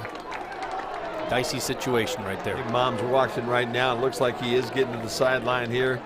And it does seem like the farther he goes, the better it is. But that knee still looks a little stiff as he walks over with the aid of a couple of trainers. Not putting a lot of weight on that leg, though. But, again, these are young, strong men in phenomenal shape. So we've seen this so many times that we've lost count that you have a player who looks like they can barely put weight in their leg, and then, you know, next 30 seconds later they're out running around. So certainly hope that's the case as well. Now we have to think about what this flag's all about. Ball right now on the 25-yard line. There is no foul on the play for UNF. Be first down and 10 at the 28 for Albion. All right. So an unsportsmanlike gets waved off. It would be Britain's football. They'll mark it at the 28-yard line, first down and 10. Marquel McCoy will be the running back again behind Kyle Thomas. And all 3 timeouts for the Scots. 28-19, the Britons lead with 9:10 to play. Britons would like to get a couple of timeouts here. Or, I'm sorry, a couple of first downs. Saw the officials stop the game, and we have a coach standing on the field, probably asking why the play clock hadn't been moving. Well, right now the play clock's not moving because The coach is having a conversation with the official, but he's pointing at some different things. It'd be interesting to be able to have him mic down there. We need our sideline correspondent to run across the field and just get right in the middle of that one there. Yeah, Ava, there. Yeah, remember the fastest point between two lines is the shortest distance is a straight line. So just run right across the field and see what's going on. Ava's on her way there. Okay, don't really do that. Yeah, don't do that. Just go ahead and stay where you are. Kind of keep an eye on Ty Collins for us there, Ava, and see how he's doing down there. First down and 10, doubles top, doubles bottom. Gibson's the gentleman in the slot on the home side with Thomas the wideout on this side. I think a couple first downs to start. McCoy, he'll try around the left end, and he'll get submarined right around the 30-yard line. The best thing that happened on that play besides the positive yardage is to stay in bounds, keep the clock rolling. Again, the Britons don't tend to take a whole lot of time between plays, but last thing you want to do here if you don't pick up a first down is get out of bounds and stop the clock, give them more time. Thomas all by himself over here, and now the safety shading the other direction. They'll go back to the ground. McCoy with that offensive line will get forward across the 32 to about the 33-yard line. And it'll set up a third down now and about 6 for the Britons. Sarnecki checks in, McCoy checks out on this third down. Not an obvious passing down either. Watch for potentially Thomas, if nothing's open downfield, to keep this one himself and run. Thomas calling for the football, looking to throw, looking downfield to throw, and finds his brother across the middle of the field, and he didn't hang on to it, I don't think. He's got the ball, and the umpire saying yes. Yes, he did. And Boy, I thought that thing came out. They're calling that a catch. The officials wearing Alma's colors, I should say, on the other side are hopping up and down saying no way. That was bobbled. Looked like it was bobbled in the air, and it looks like he was able to scoop it out of the air. So, yeah, a nice job, and I think a nice call because that ball looked like it was going to be loose, but he kept it up in the air and was able to scoop it in as we watch it one more time. Is this an Edelman-style catch right here, Jim? Hits his hand, goes up in the air, and I think that's a catch. Yeah. Boy, he lost it there for a second, but I think he was able to pull it in. And number 8, who was out there waving that whole thing off, was behind him. He didn't see what happened in front. And Justin Thomas able to scoop that in at the last second. And I'll tell you what, the one thing you didn't notice was across the other side of the field where the Scots would have had a much better look at it. None of those coaches were up and down. I think they agreed with that call. It was a catch. And injured player is Max Kretschmer, who is going off the sideline. He seems to be moving pretty well. Never like to see those injuries, though. Both teams have a player go down with a leg injury late in the game. Ruling on the field is a completed pass, resulting in a first down for. Yeah, it looked from, looking at the replays, it looks like he was able to scoop that back in. You saw the ball go out, and I thought it was going in front of him and rolling around on the grass, but it never got that far. He was able to make the adjustment on that ball, bring it back in before he went to the ground, and pick up the first down. So it's Britons football with 8:09 to play here in the ball game. McCoy again in the backfield. Take the ball to McCoy. Throw up to the flats to Martin, and Martin will have almost the 50-yard line. What that nice pass pattern does, number 1, makes the second short, but number 2 now keeps the defense honest. Now they can't just sell out for the run, which potentially leads to a nice up-the-gut run and moving the chains. McCoy back in the ball game at that halfback spot, and they will hand the ball off to Marquel. And he finds way too many Alma Scots in the backfield. He'll lose a yard, maybe 2. Well, the Scots defense still sold out for the run right there, and it turned out to be the correct play call. Zarnecki now back in the ball game, and the Britons are back in that hurry-up offense. Loss of 3, third down. Third down now and about 3 for the Britons. Thomas looks over at Zarnecki, calls for the football, looks to throw to Zarnecki, but he's not open. Thomas with tons of time. Now he rolls and throws it out of bounds. Nobody really open, as Zarnecki had double coverage down the field, and you do have a flag in the backfield. I have to think this is going to be a hold on the offense, which will be declined. and bring up a 4th down where the Britons will most likely punt. We'll wait and see the flag back at the 38. Offense, number 51. That penalty is declined. Result of the play is a 4th down. 4th down and 3 now for the Britons. Offense still on the field right now, but you got to believe that's going to change in a minute. Here they come. Yeah, Chase Bouchard on the hold. And again, you're either going to have a hold or you're going to have an ineligible downfield when a play takes that long to develop. And good downfield coverage by the secondary of the Scots as it looks like they're selling out for the punt. Try to get the block. Hinkle stands back on his 16-yard line. Here comes the Scots. Punt gets away. Nice big floater that will be fair caught at about the 27, almost the 28-yard line. So it will be 1st down and 10 now. And again, they're Britons working on player down on the sideline right now as we head to the sideline. Let's go down and get our eyes on the sideline. I believe we've got somebody down there that's paying attention to us. I don't think so. I think Ava's talking right now. Ava, you down there? Ah, yeah, there you go. Hello. Who are you down there with, Ava? Who are your friends down there? I got Anna here. Yeah? She takes pictures for the football team. Okay, all right. This is Brielle Brown. There you go. Right here, social media. Another one of your volleyball teammates, right? Exactly. Yeah, Brielle was a senior. She's a senior this year. She was graduating in December. Oh, wow. Graduating early. Why would anybody want to do something like that, huh? That's what I'm saying. Exactly. Stevens takes off with the football, and he's going to be close to the 1st down once this pile unfolds. And it will be marked down just shy of that 1st down. Gives Stevens 8 on that run. Well, you can never ask in this game how bad does that young man want it. Yeah, no, I'll tell you what. When you know you're 2 yards shy of the 1st down, instead of sliding and just getting up and calling the next play, see, forget that. I'm putting my head down and I'm pushing that pile. So, man, he's a tough young man. Britain's defense now would like to just turn the water off early. Here comes the blitz. Pass gets out in time, and it's enough for a 1st down to Joey Schaefer. So Schaefer needed 2, got 3. That's been the story of the game for Schaefer. He's been able to run those crossing patterns. And Stevens with a nice job of being able to sit in that pocket, take that hit, and make that completed pass. 1st down and 10. This Scots team still has hope. Britain's coming again with heat. Stevens steps up. This one a little bit low.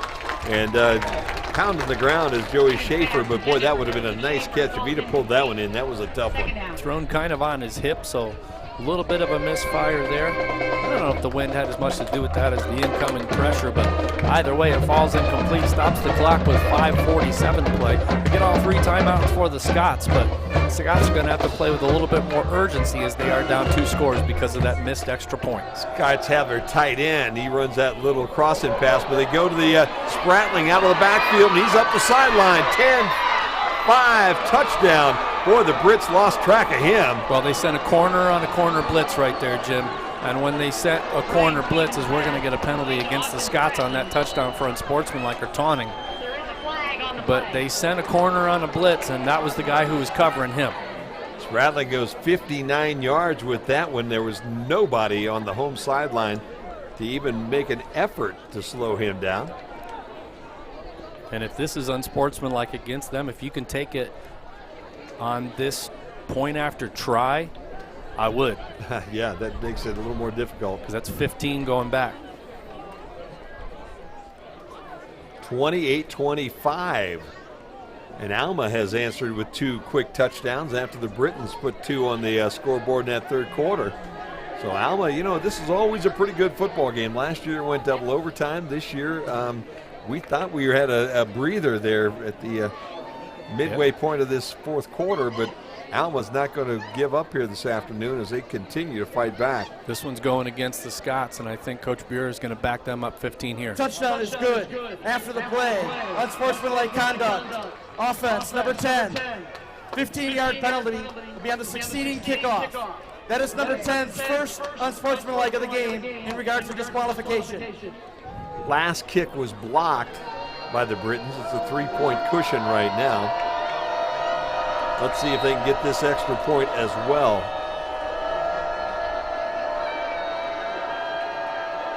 Good snap, good placement.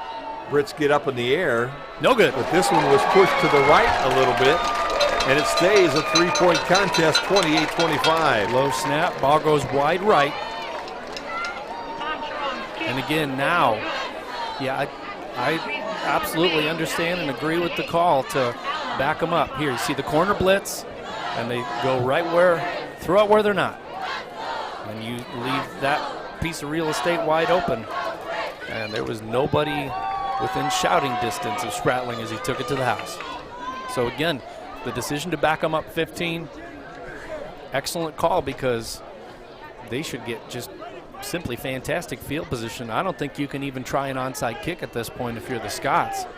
Yeah, if you don't get it, you're in deep trouble. I mean, you basically just gave up points. You can try it. Well, I guess I should amend you. But feel free. Yeah, at the 20-yard line is where they will kick this one. I would almost consider sending your up men up a little bit closer to maybe the 45 or midfield, just in case they do try something like that. Kevin Jackson is up the on the Scott side. Be and interesting remember, to see if they try it here. Tyrone Collins went out on that last kickoff, so he's not on the field right now. And they'll go to the middle of the football field. That's Gibson, fields it at the 15, looks for a block at the 30, up through the middle of the football field, still on his feet at the 45, and then wrestled down right there. Nice job. I'll tell you what, Isaiah Gibson is just a whole lot of fun to watch in the open field, isn't he, Jimmy? A little deceptive how deep that was kicked. Had to catch it kind of over his head, but then he got ahead of steam. And he was trying to take this one all the way as he gets close to midfield. And good push at the end there. Never say die on that kick return, and that 15 yards produces some fantastic starting field position for the Brits with just under 5.5 to play in the game. Again, 3 timeouts for the Scots. Britons need a couple of first downs here. Try to salt this one away. Take this in and punch this one in the end zone and forget about it entirely. Canfield and Martin on the top of the football field. They'll go to the ground, though. On the ground goes Clark, and Clark will have a first down. Not a bad first down run right there. Clark needs 10 for the to move the sticks, and he gets 13. First down and 10. Good run right end right there. And again, the most important thing is the clock continues to roll. Scots haven't burned a timeout yet, but again, the Britons don't tend to take a lot of time between plays. Clark again in the backfield to the left. Hand the ball to Clark. Going to work his way around that right end, but he's tripped up for a loss of a couple. Nice pursuit by Justin Headley to get up and make that tackle there. 58, I believe, made that the stop. That had been Carter, number 90. Go. Carter with the stop for a loss of a couple. So the Britons now under the 5-minute mark, but it's second down and 13 after the loss on first down. Gibson in motion. Thomas going to be tripped up in the backfield, and again, looks like he's just spending a little too much time back there trying to find something, and there really was nothing out there. Only 2 wide receivers out in the pattern, and that loss is going to be across the 50-yard line. Third down, 18. And make it third down and a whole bunch for the Britons. Similar last year at this time, when the Britons were driving down the field to tie it, it was a 4th down and 20 that the Britons were able to convert to keep that last drive alive, tie everything up, and send it to overtime. Today, they'd like to convert this one just to maybe salt this ball game away, as the Scots just refuse to go home early. Thomas, time.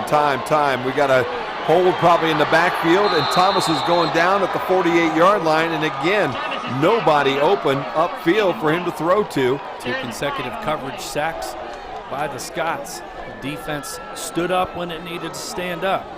And again, you mentioned the penalty. It's going to be a hold on the offense. That'll be declined. Number 11. That penalty's declined. Result the play is a 4th down. Zarnecki with the hold on that play, and those last 2 plays go backwards to the tune of almost 25 yards, and it's going to set up a 4th down and a mile, and now the field position is going to flip just a little bit as Alma with an opportunity to get the ball back with some decent field position with 3:40 to play, and they have all 3 of their timeouts.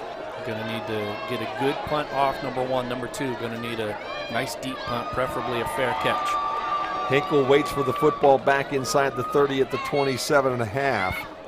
High snap, here comes the rush. Good kick, high floater.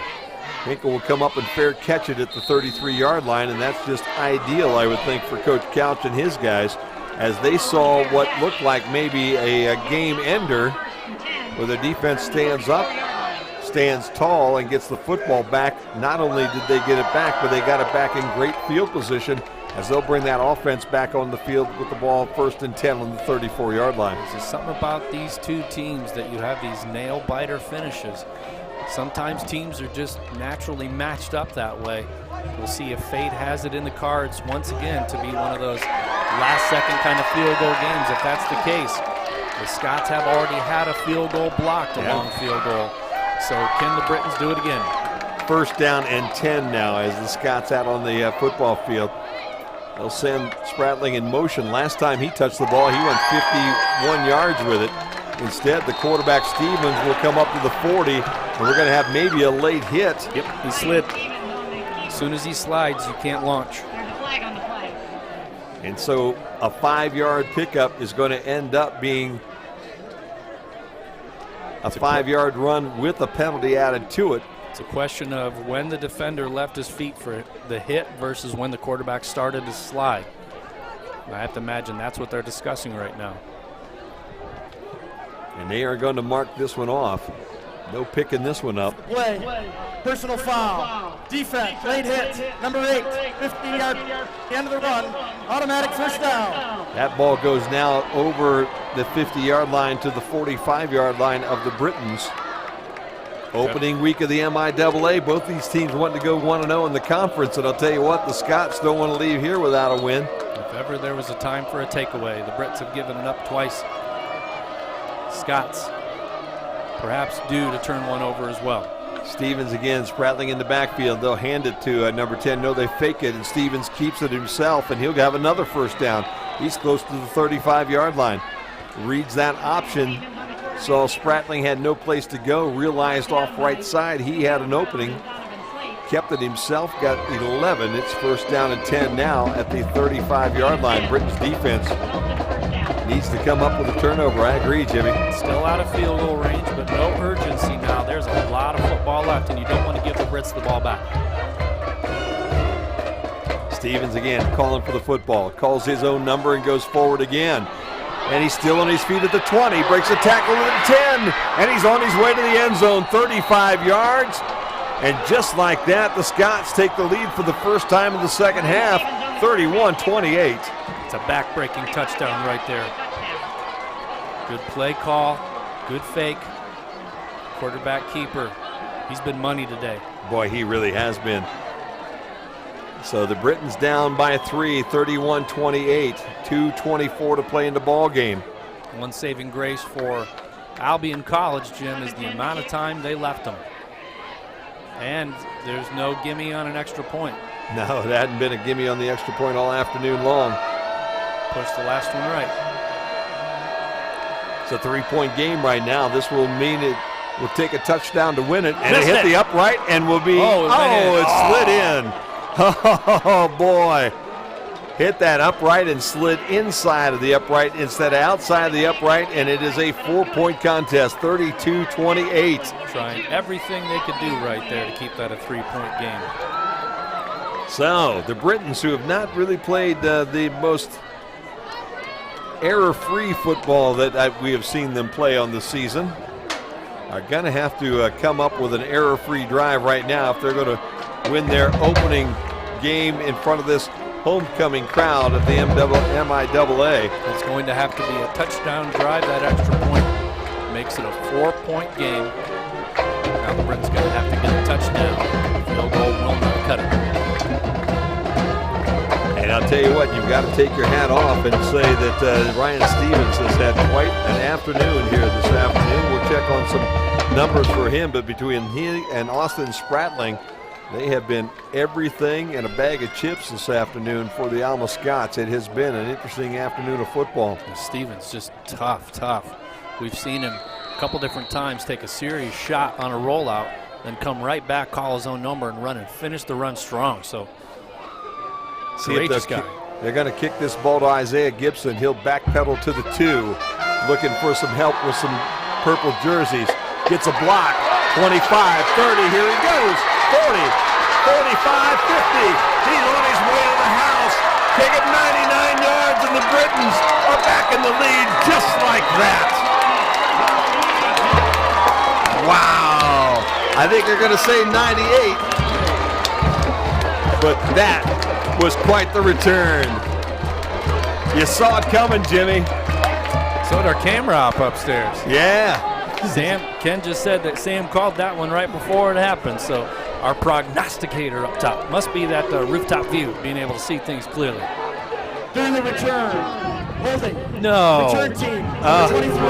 10-yard penalty for the foul. Albion keeps the ball. First down. So wipe out all the excitement, wipe the points off the scoreboard, and give the Britons offense the football back deep in their own territory here as they're going to march this thing off from the 23-yard line and move it all the way back inside the 20 to the 18-yard line. So it was 98 yards on a beautiful kick return by Isaiah Gibson that gets wiped off the field.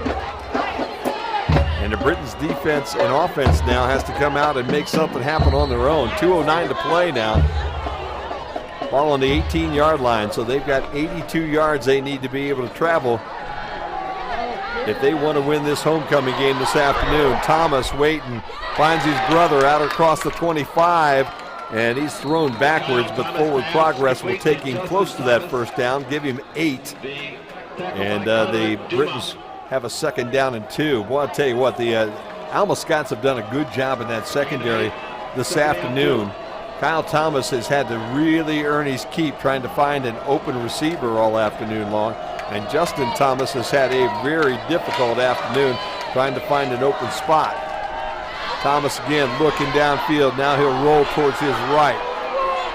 Get out around the end and throw the ball at the last second. Almost intercepted, but it will go incomplete out around the 35-yard line. And set up a 3rd down situation now for the Brits. Even if he had kept that one, Jimmy would have been lucky to get back to the line of scrimmage. Stretched him out, and again, forcing a left-handed quarterback to roll to his right there. That little shuttle pass is really about the only option you have. You can't really wind up and get anything on it. Oh, man, the Brits need to snap the ball. The Scots were nowhere near the position they wanted to be. They were standing on the sideline. Throw is complete to Gibson at the 30-yard line. And the Scots basically were, I don't know, they were over talking like to the coaches all of a sudden. Yeah, they're like it was a timeout. Anything that would have been snapped quickly and come around that left sideline, there was no Scots on the left side of the field. 1.5 minutes to play. Thomas trying to negotiate this football field. Throws it across the middle, a little bit too far. Colby Canfield up close to that midfield stripe. The ball just a little too far. Good crossing pattern by Canfield here. Thomas tries to lead him, puts a little bit of air under it. Just give him a little bit more air right there. But again, Canfield been a very trusty target today for Thomas. 1.5 minutes to play in this ball game. Brits down 32-28 after leading most of the second half. Kyle Thomas with some urgency. Plenty of time. Now he runs out of room. Rolls to his left. Passes out of bounds. Incomplete. Tried to find Jacob Clark up that field. That would have been good for just a couple. And no question, it's 4-down territory. 3rd and 10 now, 1:18 to play. 2 timeouts for the Brits. They don't really care about the timeouts. They need to get the first down first. Again, 98-yard kickoff return for a touchdown wiped out due to penalty. Otherwise, the Brits would be celebrating a victory right now. Thomas drops back. Going to throw the football across the middle. He's got his guy, and he's got it up. Intercepted. Stepping in front is Zeke Ramirez, and that's going to seal it maybe for the Scots. Tried to sneak that one into Canfield, and Ramirez steps in front of the football, intercepts it. Might have ripped it out of his hands, Jim. Let's take a look at the replay here real quick. Yep, I think you're right, out of his Jim. Hands on the contact. I think as they were both going for that ball, Ramirez very wisely ripped that ball loose and fell on it. And now with 1 minute and 2 to play and down 4 points, the Britons defense has 3 timeouts. But boy, I'll tell you what. Backbreaker of a penalty on that Make kick it tough return, now. Yep, I'm sorry, 2 timeouts. That's not a good situation right now. Game clock operator, please reset the clock to 1:12. 1:12. Thank you. Well, we'll take an extra 10 seconds, but with 2 timeouts and 1 minute and 12, that does not bode well for the folks in the purple and gold this afternoon. Well, it was just a tough afternoon. Looked like the Brits were starting to turn things around there in that third quarter, and Alma was able to right the ship. And look at this. Just ripped it out of his hand at the end. Camfil was the intended receiver, and the battle for the football ended up in Scott's land. Fumble! Ball's on the ground. Who's got it? Scott's. Darn it. Let's stop the clock momentarily. I think it's a first down, too, so it will. They'll move the sticks. And boy, there's the break the Britons needed right there. You see that replay again one more time on that interception. And what a nice job by Ramirez to be able to come up with that football. Albion, second charge timeout of the half. Result of the play is a first down for Alma. Yeah, problem is that timeout comes after a first down, so this game's pretty much over, unfortunately. Home crowd starting to head on out to their homecoming festivities. And Jimmy's going to get a chance to go down and talk to the coach here after this one. And I'm sure Coach Buren not going to be real happy with the way that this thing all came out, as we'll bring our sideline reporter up here tonight, and we'll send Jimmy down. So come on up to the booth there. Anna, that a girl. There you go. Nice job this afternoon, and Jim will head down here shortly with Bobby Lee. Boy, I'll tell you what, a turn of events that one ended up being, as the Britons are going to give one up here. After being up by 2 scores late in that football game, and they're going to give this one up, and the Alma Scots are going to go 1-0 in the conference and 3-1 on the season, and the Brits will go 0-1 in the conference and also 3-1 on the season. After a hard-fought ball game here in front of a homecoming crowd that was, they were into the ball game. There's a lot of folks here today. And the first down timeout, Albion. Play will Albion. result in the final timeout here for the Britons, and they can't stop it anymore. And unfortunately, with second down and 11, all it takes is a couple kneel downs, and this ball game's going to be over. And the Britons are going to have a whole week to think about one that got away here on a Saturday afternoon, and things don't get any easier next week as they head to Hope, and Hope just put a licking today on the Trine Thunder. Tough afternoon here for the Brits, as it looked like we had a chance to put a W in the books in the last 5 minutes of this football game. Got to be a little bit frightening if you're a Britons fan. 32-28.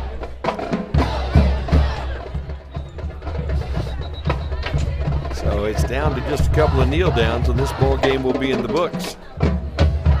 Ava comes up and joins us in the booth here.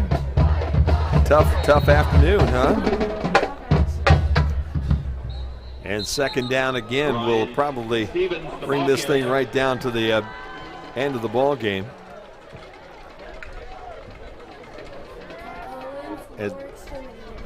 Yeah? Not good, huh? Not returning today, no doubt. Here, let's put this on you. How's that? Ava Smith joining me up in the sideline. Ty Collins didn't look like things were all that good down there, Ava, to you? No. I talked to Andy Lawrence, Yeah. head AT, said it's a lower extremity injury. Yep. Not exactly what it is. So- But, yeah, he's not returning clearly. And that would end the game right there, as the Alma Scots down that one and head to the locker rooms, and they'll head back out to Alma, Michigan, with a 32-28 football win here this afternoon at Albion, after Albion looked like They were going to cruise in this second half after they got up 2 touchdowns in the third quarter. But the Scots got a takeaway, turned the momentum, and all of a sudden turned this ball game right around, and they will go home this afternoon 32-28. Not a good end here for this homecoming crowd, and there were a bunch of folks here today. Ava, there were a lot of people that came to homecoming, and they're going to go home disappointed this afternoon. Yes, they're sold-out crowd. Yeah. It was honestly packed. Standing room only. Tough afternoon for the Brits. I'm sure the coaches are going to have to do some soul searching this next week and dig deep into this one, because, boy, they leave this ball game and they're going to have to go to Hope next week, and Hope just absolutely put it on trying this afternoon. So that was not a good situation. The Brits did not open up the season the way that they would like to this afternoon, as they saw a 2-touchdown lead dwindle through that fourth quarter, and then at the very end, watch the Alma Scots score towards the end of that football game and make this a 32-28 football game. Let's take a look at some of the stats here. Alma got on the scoreboard here early this afternoon. They went up 3-0 in the first quarter, and that's how it ended at a 22-yard field goal by Zach Clements. After an 11-play, 57-yard drive at the 6:56 mark, it put Alma up 3-0. And then the Scots came back and made it 6-0 after a 4-play drive for 30 yards at the 10:35 mark in the second quarter. Britain's defense had to feel like they were getting gashed just a little bit, but were able to right the ship late and only allow the Alma Scots 2 field goals and made it 6-0. Brits answered. The Scots answered that one with another touchdown as Chase Hinkle went 41 yards with a touchdown run to make it 13-0, and that at the 6:42 mark in the second quarter. Then the Brits finally woke up, got on the scoreboard. Isaiah Gibson, 3-yard pass from Kyle Thomas with the extra point being good, and made it 13-7 with 2:43 to play in the second quarter. Brits were not done as they were able to get the ball back, take it in and make it 14-13 at halftime. An 18-yard pass, Kyle Thomas to Justin Thomas. The extra point was good, and at halftime the Brits were up 14-13.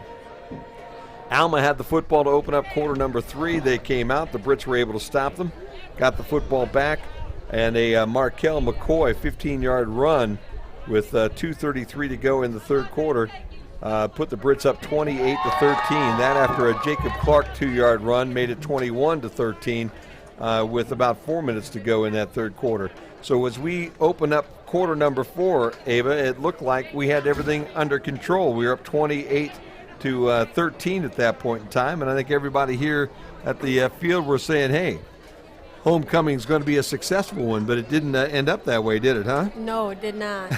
Tough afternoon. Yes. Ryan Stevens on a 4-yard run makes it 28-19, and the extra point was blocked. And then shortly thereafter at the 5:37 mark, it was Austin Spradlin going 59 yards to after a completion from Ryan Stevens. And the extra point was missed at that point in time, made it 28-25. And then the Brits looked like things were going to get going their way, and maybe they're going to assault this away, but unfortunately turned the ball over, and Alma goes down, scores 3 plays, 66 yards, a 35-yard run by Ryan Stevens, makes it 32-28, and that is exactly how it ends this afternoon in front of a homecoming crowd here at Albion. Let's look at some team stats right now. Alma this afternoon, 25 first downs compared to the Britons' 23. They had 8 of them through the air compared to 12 for the Britons. 16 rushing first downs this afternoon for Alma compared to 11 for the Britons. Britons had a couple of penalties late in the ball game that didn't help anything all that much, especially that holding call on that electrifying 98-yard touchdown run on the kickoff that would have sent everybody home a lot happier today, Ava, wouldn't it, huh? Yeah, that would have been nice if there was no call on that. Yeah. Isaiah Gibson brought it back 98 yards, and it looked like, there we go. We've turned the momentum around, and we're going to win this football game. But the holding call, and we weren't able then to move that football, had to give the ball back to the Scots on the turnover, on the interception. And the Scots able then to take just 3 knees and take that one to the house. Here's something that's a little scary this afternoon. 73 total plays for Alma, 466 total yards of offense. Brits with 68 total plays, 373 yards of total offense. Passing-wise this afternoon, the Scots were 175, the Brits with 203. The Scots were 14 of 23 this afternoon, the Brits 17 for 30. Also this afternoon, the Brits were sacked 3 times. Kyle Thomas went down 3 times this afternoon. The Britons only got in the backfield 1 time. 3 interceptions as well for Kyle Thomas this afternoon, so kind of a tough afternoon for Kyle Thomas. 291 total yards of rushing this afternoon for the Alma Scots compared to 170 for the Brits. They ran the ball 50 times compared to the 38 times for the Britons this afternoon. Just a real tough afternoon for the Britons defense here as they had some difficulties. The Brits with 5 penalties for 44 yards, none bigger than that big holding call on that kick return that would have turned this thing around and allowed the Britons to get out of here with a W this afternoon, probably. Time of possession, 33 minutes and 36 seconds for the Scots, 26 minutes, 24 seconds for the Britons this afternoon. Individual stats this afternoon, Ryan Stevens, 14 for 23, had a touchdown, no interceptions, 175 yards of passing. Kyle Thomas, 17 for 30, 203, 2 touchdowns, 3 interceptions this afternoon. And that really cost the Britons, especially late when they turned the ball over when they were trying to drive down at the end of the ball game and maybe win this football game in an exciting fashion here for the Britons homecoming crowd. Didn't work that way.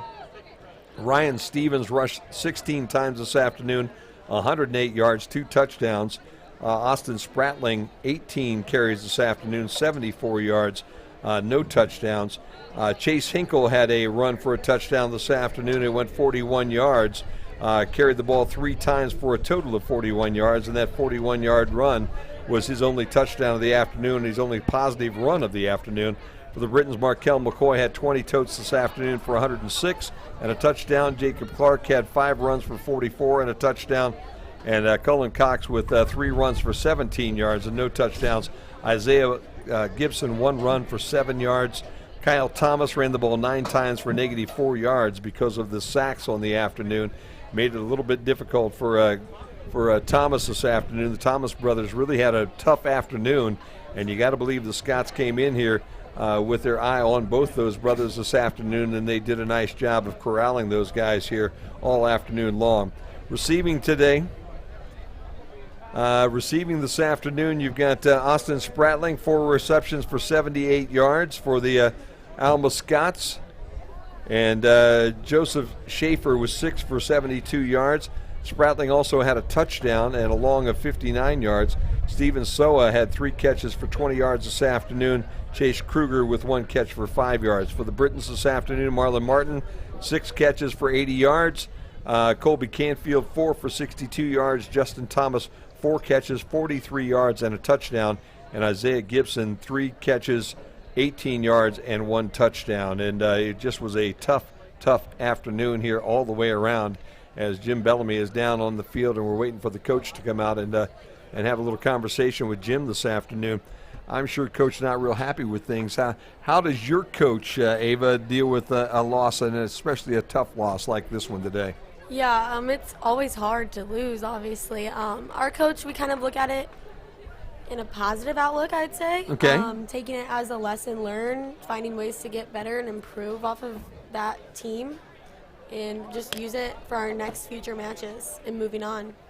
That's all you can do on a day like today, and I'm sure that's exactly what the Brits are going to do. They're going to head to Hope next week, and Hope just absolutely put a licking today on the folks from Trine, so that made it a tough situation as well. And the Britons now will have to go to Hope. We can hope maybe that Hope will let down just a little bit after a big win today, as they were up the last time we saw them. We'll check some live stats right now. It was 38-0. 51-0 was the final score on that Hope game this afternoon. 51-0 over Trine, as Jim has Coach Buer coming his way right now, and we'll send it down to the field. All right, Coach. Tough way to lose that penalty at the end with the kick return that went for a touchdown. Shouldn't have come down to that. They played more intense than us. That's on me. They came out, started faster than us. That's on us as a coaching staff as well, and that starts with me. I'll put put this whole game on us. We didn't give ourselves a chance. We got up by 2 scores. We settled, I thought, offensively, and we got in spots where we let up big plays on defense, and you get the result that we got. I don't like losing. I don't think any of our guys do, obviously. We just talked about we're either going to let the people, let the foundation crack on us, or we're going to seal it back up and get back to working hard. So it's not a loss that you're proud of. You're not proud of losing any time. It was a very frustrating day to see us get out, not play with that fire and attack early in the game. Offense a little bit hot and cold, especially in that first half. What do you attribute that to? Is it more the just the offense being maybe a little bit out of rhythm at times, or is that because the Scots defense is pretty tough? No, they played their butts off, and we said all week that they were going to play their butts off, and they're coached to play hard.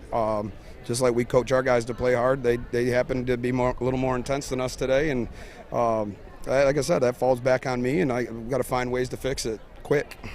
The Thomas brothers, obviously a huge part of the offense. The Scots did a good job taking Justin away in the passing game today, so some of the other guys did step up. Yeah, Marlon Martin had a good game. Marquel ran hard at times, that second and short that we got later in the game when we could have, ran more clock and things like that. That was disappointing. And then the series when they scored, they missed the extra point, and then when we lost yards on that series, so that was frustrating. And we're gonna watch the film. We're gonna see where we need to improve, and we'll go work at it. Yeah, we often wonder at halftime what the conversation's like. First half, they had the lead 14-13, but a little bit lackluster performance in that first half. So what kind of message was there at halftime for the guys? We got into them a little bit of just understanding. Like, I always feel like our guys, we always play better when you play with a little desperation. You know what I mean? And there were times you saw us playing with desperation there. And I don't even know if that's the right word to use or the right phrase to use. But, it's not like we have the most talent top to bottom in the country or anything. But when our guys are firing on all cylinders, they play with a little desperation, and there's just a little extra juice to it. And we put that extra juice in it, and then it's like we took the 2-score lead, and I don't know where that juice went, and there started to be a little self-doubt out there, I think. And you try to instill in them that, hey, believe in yourself, and that's easier said than done. So we're going to keep, we didn't go in the locker room and rip them today. It's how do we get better from here on out? There's a lot of football left. We still control our own destiny. It starts with hope, and we got to be 1-0 at the end of the week. Obviously, they won a big one against Trine today, and we can look at it and be scared, or we can go to work and attack it. I was going to say, there's a lot you learn from a team in a loss. So what are some of the things, you said you go back and watch film, but what are some of the things from the naked eye, first view, that you see, areas you can grow? We need to be a little more resilient. Like I said, I didn't like the way we started the game. I thought we came out flat offensively. We need all 3 units firing on all cylinders. I don't know that we've gotten that for 60 minutes all season, and like I said, it starts with me, and we're gonna go to work. We're gonna meet tomorrow. We'll go to work. We're gonna work our butts off to fix it and keep going from there. All right, Coach Beer, thank you so much. Again, tough way to lose today, but a tough squad. We'll see how they rebound against Hope. Absolutely, thank you. Thank you. Back to you, Jim. All right, 32-28 was the final this afternoon. The Brits had the opportunity. They had a 98-yard touchdown wiped off of the scoreboard there in the last 2 minutes of the ball game, where Isaiah Gibson looked like he might have won this contest for the Britons. Instead, a holding penalty gives the ball back to the Brits deep in their territory. They end up turning the ball over, and the game, along with the turnover, goes out the window at that point in time. It was a tough afternoon, but it was a good afternoon of football, great football game. Congratulations to the Alma Scots this afternoon for a tough-fought win here this afternoon. That's going to wrap it up for us today. Thanks to my buddy Jimmy Bellamy here this afternoon. Also Ava Smith, who was down on the sideline for us today. And we got Samantha Murphy Ryan up on the top of the broadcast booth here today on a chilly, windy day. She was all bundled up and did a great job, along with Jade Barrett. Jade, a California girl that probably got a little bit of a taste of some cold fall weather here in Michigan today. Our director, Kenny Reeker. Special thanks to Bobby Lee here at Albion College and Matt Aaron, and also Ian Lee, who's up here today as well, getting the cookie box. Did you make? I deserve no thanks, sir. His mom baked us some great cookies this afternoon, and we always appreciate that when we come. That'll wrap it up for us here this afternoon. Again, the Brits fall this afternoon, 42-38. Britain Sports Network.